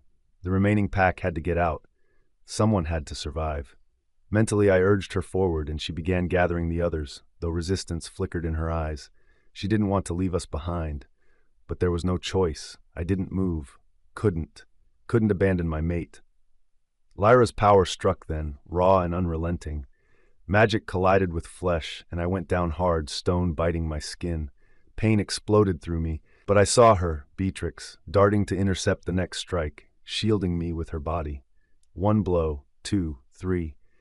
Each time she bore the brunt, every strike driving her closer to collapse. And then, nothing. My heart froze, her chest failed to rise. The mate bond, the connection that had burned quietly and then ignited, seemed to shatter in that instant. My mate lay still, and grief and rage coiled around me like a living thing. I had almost killed her in the dungeon. All this time, she had been saving us, saving me. And now I could do nothing. But then, chaos shifted. A figure appeared behind Lyra, moving with brutal efficiency. Another witch, one I hadn't noticed, struck her, weakening her. Lyra staggered, her power unraveling until she collapsed, lifeless. The controlled wolves erupted in howls of freedom, their bodies shaking off the enchantments that had bound them. Victory was here, but it meant nothing while my mate lay motionless beneath me. I went feral, claws flexed, teeth bared, a growl tearing from my throat. No one would touch her. No one. Kara's arms wrapped around me, holding me back, but I fought her grip, every fiber of me resisting. My body screamed with exhaustion, every muscle trembling, consciousness slipping with every heartbeat. "Step back," Kara urged, her voice strained. "She can be saved." I didn't register the rest. Only those words reached me, slicing through the fog of pain and rage. She can be saved. I leaned over her, trembling, almost unable to lift my head. Then a witch moved forward, and I snarled again, feral and unthinking. Kara's arms held me, a tether keeping me from tearing through anyone in my path. My body was spent. I could barely move, could barely think, but I saw the magic, the faint shimmer of life flowing back into her. Time stretched. My vision blurred, muscles trembling, consciousness slipping with every heartbeat. Darkness pressed at the edges of my mind, whispering that I could let go, that I could collapse and leave her. But I couldn't, not while she was mine. And then I saw it, her chest, fragile, rising and falling, shallow, weak, but alive, a flicker of life. I pressed my forehead to hers, fighting the blackness clawing at my mind, pouring every remaining ounce of strength into a silent prayer. Even if I don't wake, let her live. Let my mate survive. My body finally gave way, trembling as I slipped into darkness. Chapter 12. Consciousness returned slowly, like swimming up from the depths of a black lake. Pain hit first, a dull, throbbing ache radiating through every muscle. Then awareness, soft bedding beneath me, the scent of healing herbs, and the steady sound of someone breathing nearby. I forced my eyes open, blinking against the filtered sunlight streaming through canvas walls. A tent. We were in pack territory, but not mine. "About time you woke up." Kara's voice came from my left, tinged with relief and exhaustion. I turned my head, and pain shot through my neck and shoulders. She sat on a wooden stool beside my cot, her left arm in a sling, bandages peeking from beneath her shirt. Dark circles shadowed her eyes, and her silver-gray hair was tied back in a practical knot. She looked like she hadn't slept in days. "Where is she?" My throat was raw, my words a rasp. Kara's expression softened. "Beatrix is alive. She's healing." She gestured toward another section of the tent, hidden behind a cloth partition. "She hasn't woken yet, but the healers say she's stable. The magical backlash did serious damage, but she's strong. Stronger than any of us realized." Relief hit me in waves. Alive. My mate was alive. The bond between us pulsed faintly, steady and reassuring. "How long?" I asked, struggling to sit. 3 days, Kara replied, placing pillows to support my back.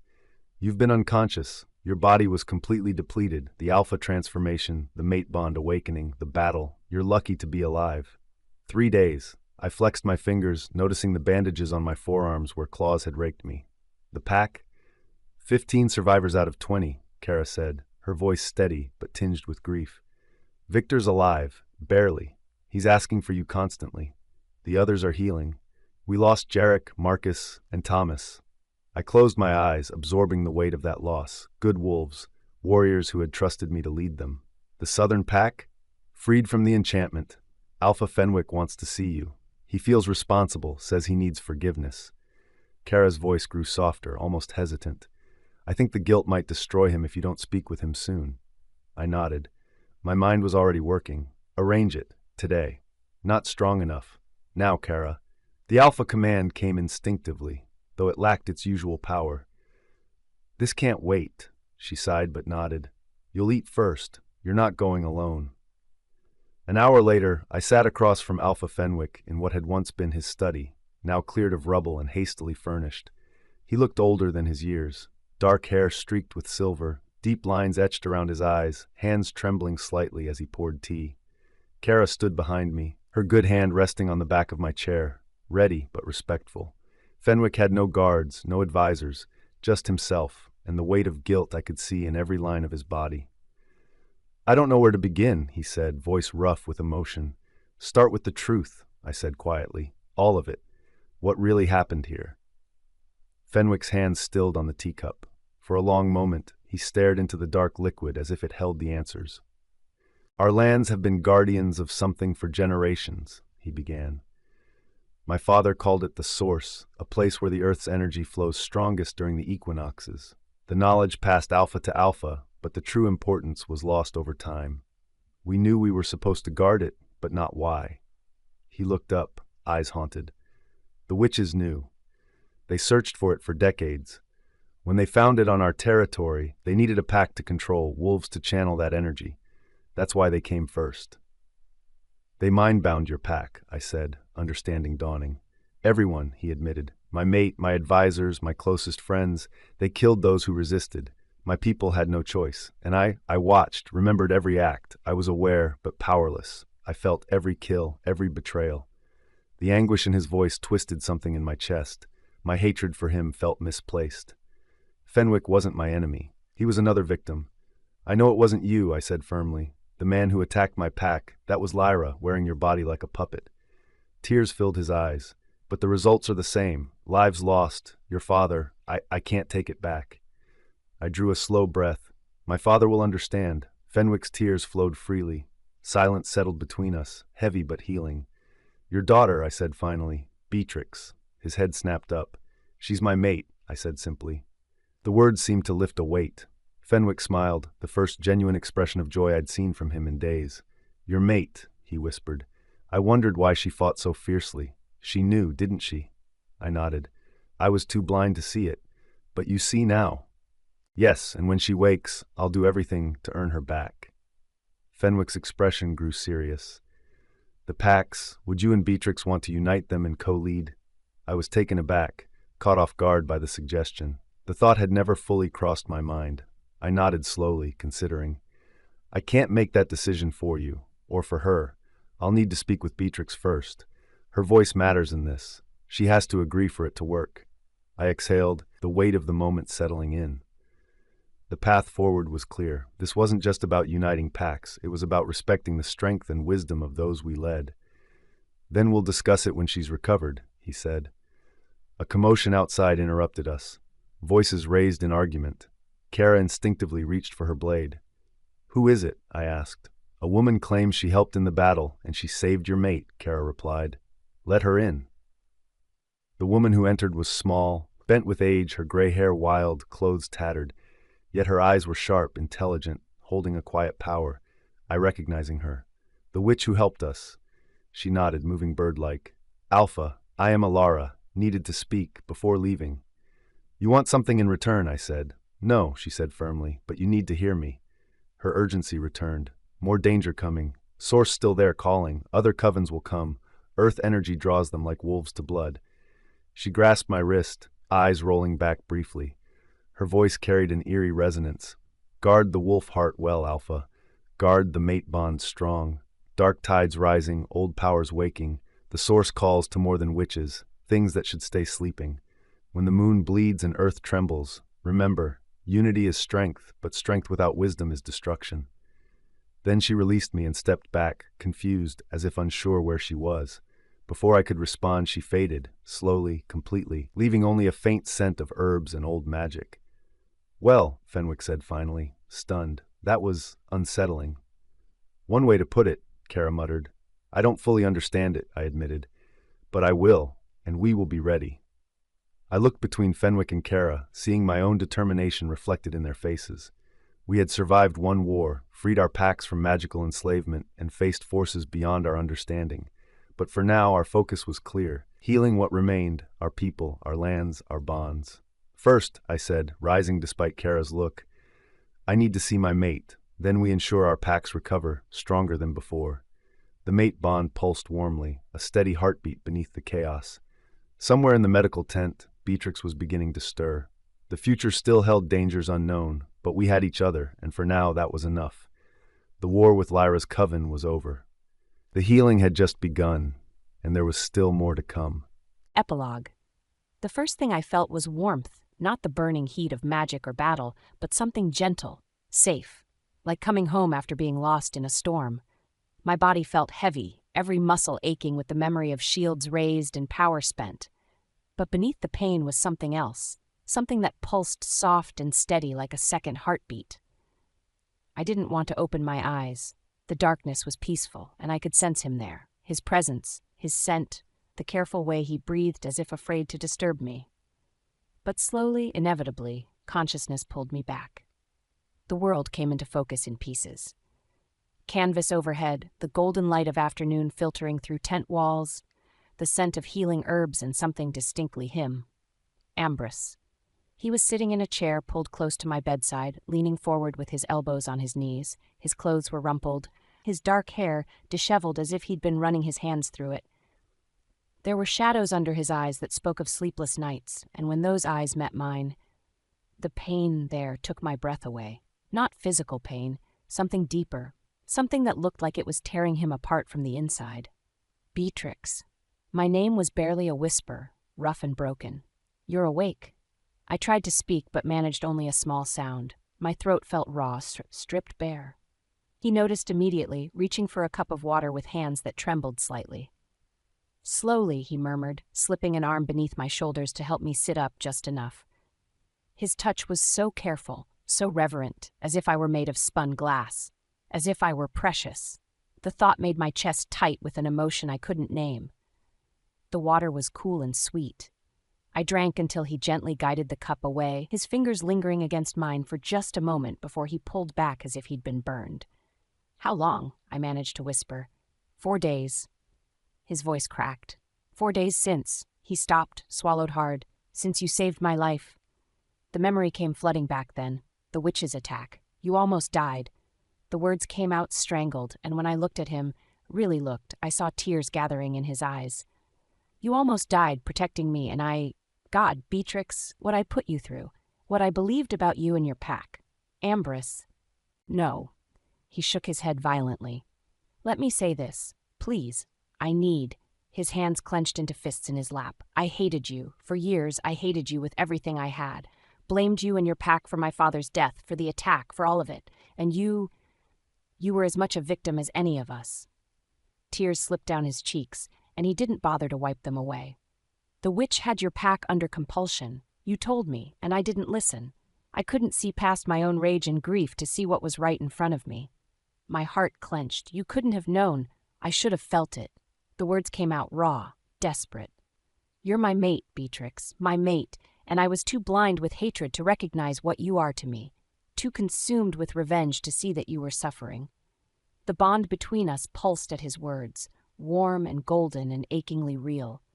I could feel everything he felt, the guilt, the grief, the love that had been there all along, buried under layers of pain and misunderstanding. And then you threw yourself between me and death itself, and His voice broke entirely. I don't deserve that kind of sacrifice. I don't deserve you. Stop. The word came out stronger than I felt, but firm enough to make him meet my eyes. Ambrus, look at me. He did, and I saw myself reflected in his dark gaze, pale, marked by exhaustion and the lingering traces of dark magic, but alive, here. I forgive you, I said simply, for the hatred, for the blame, for all of it. You were grieving, you were in pain, and the witch, she was very good at making sure we couldn't see clearly. But I should have. I lifted a shaking hand to touch his face, and he leaned into the contact as if starved for it. We both should have done a lot of things differently. But we're here now. We survived. And maybe... I traced the line of his jaw with my fingertips. Maybe that's what matters. Something broke in his expression then, not breaking apart but breaking open, like a dam finally giving way to a flood that had been building for too long. "I love you," he whispered, the words torn from somewhere deep in his chest. "I think I've loved you from the moment we met, since we were pups." The bond blazed between us, and I felt the truth of his words settle into my bones. "I love you too," I whispered back. "Even when you hated me, even when it should have been impossible, I loved you." He leaned down then, pressing his forehead against mine. His breath was warm against my lips, and I could feel the rapid beating of his heart where our bodies touched. "I don't know how to make up for the time we lost," he said quietly. "The pain I caused you. We don't have to make up for anything," I said. "We just have to move forward, together." When he kissed me, it was soft and careful and full of wonder, as if he couldn't quite believe I was real. I kissed him back with everything I had, pouring all my forgiveness and love and hope into the connection between us. "Together," he agreed against my lips. For a heartbeat, I wanted to stay there, wrapped in his vow, but the truth pressed too heavily on my chest to leave unspoken. My voice trembled when I finally found it. "I'm sorry, too." His gaze sharpened, but I forced myself to continue. Ever since I saw your father's death, I knew something was wrong. I couldn't name it, couldn't fight it. The mind binding made everything so foggy. Every time I tried to remember, it slipped away like smoke. But in my heart, I felt it. I knew it wasn't right. I swallowed hard, my chest aching. It wasn't until I heard Lyra and her coven speaking of the source magic that the pieces came back, that I understood what had really been done. By then, my breath hitched. By then, it was too late. I should have fought harder, broken free sooner, gotten to you faster. And I'm so sorry, Ambrus. I'm sorry I couldn't. His arms tightened around me, unyielding, as though he could anchor me against the tide of guilt threatening to pull me under. "We were both bound," he murmured into my hair. "But we're free now. That's what matters. You're here, with me." And for the first time in years, I let myself believe him. 1 month later, the sound of hammers and saws filled the morning air as I walked through our rebuilding territory. Where once there had been destruction and mistrust, now there was something new taking shape. Not just buildings, but a true union of our two packs. I found Ambrus where I knew I would, working alongside members of both packs to raise the frame of the new meeting hall. His shirt was damp with sweat, his hands dirty from honest work, and when he looked up and saw me, his face lit up with that smile that never failed to make my heart skip. "How's the eastern border?" he asked, setting down his hammer and reaching for the water I'd brought him. "Secure. Your wolves and mine are working well together on patrol." I couldn't keep the pride from my voice. It had taken weeks of careful diplomacy and patience, but the integration was finally working. "Marcus says the watchtowers will be finished by tomorrow." He nodded, then pulled me close despite being sweaty and dusty. "The full moon gathering tonight," I said, watching our packmates work side by side. "Are you ready for the bonding ceremony?" His arms tightened around me. In a few hours, we would stand before both our packs and formally accept the mate bond, cementing not just our personal union but the alliance between our peoples. "I've been ready since the moment I realized what a fool I'd been," he said softly. "What about you? Any second thoughts about binding yourself to someone who spent months being in complete ass?" I laughed, pressing a kiss to his jaw. "None whatsoever, though I reserve the right to remind you of this conversation if you ever forget to take out the trash." His chuckle rumbled through his chest. "Fair enough." We stood there for a moment, watching our joined packs work together with easy cooperation. Children from both groups played nearby, their laughter bright in the afternoon air. It felt like hope made manifest. "The next threat won't catch us off guard," I said quietly. "We're stronger now." "We are." His hand found mine, fingers intertwining. "But even if we weren't, even if the world was ending tomorrow," he turned to meet my eyes, "I'd still choose this. Choose us. Choose to stand with you." even if I'm reckless enough to throw myself in front of dark magic again? Especially then. His expression grew serious, though I'd prefer if we could find a way to save each other that doesn't involve either of us nearly dying. I'll work on that, I promised. As we walked toward the new hall together, I felt the bond between us pulse with warmth and certainty. We'd found each other despite hatred and manipulation, despite every force that had tried to keep us apart. Whatever came next, we would face it as we'd learned to face everything else. Together, united, unbreakable.